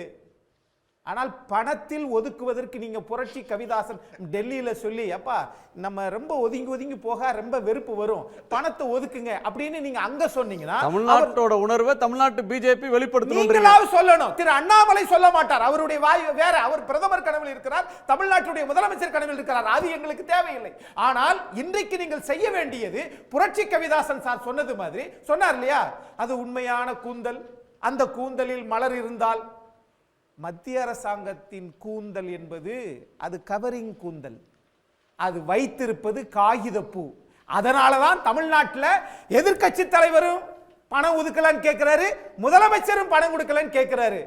அப்படின்னா 40க்கு 40 நீங்க மதிக்கல அப்படின்னா, எதிர்க்கட்சி தலைவர் சொன்னதே மதிக்கலன்னு சொன்னா, நீங்கள் உங்களிடத்தில் வஞ்சகம் இருக்கிறது, வன்மம் இருக்கிறது. இந்திய அரசாங்கத்தினுடைய தலைமை அப்படி இருக்குமே ஆனால் இந்தியா வளர்ச்சி பாதைக்கு ஒருபோதும் போகாது. மாதவன் சார் வந்து குஜராத்துக்கு மாற்றாக பீகாரும் ஆந்திராவும் வருவது ஒரு ஜனநாயகமா இருக்கு அப்படின்னு அவங்க ஆதங்கத்தை தான் சொன்னாங்க. ஆனா அது ஜனநாயகம்னு பாக்குறத விட இதுவரைக்கும் எம்பி எம்எல்ஏக்களை குதிரை பேரம் பண்ணிட்டு இருந்தாங்க. இப்போ வந்து ஒரு மாநிலத்தினுடைய மொத்த கட்சிகளையும் சட்டப்பூர்வமாக குதிரை பேரம் பண்ணி தன்னுடைய ஆட்சியை தக்க வைப்பதற்கு மோடி முயற்சிக்கிறார். அது ஜனநாயகம் கிடையாது, சட்டப்பூர்வ குதிரை பேரம். நன்றி நன்றி, உங்க எல்லாருடைய பார்வைக்கு நன்றி. மீண்டும் சந்திப்போம். இது கேள்வி களம், மக்களின் மேடை.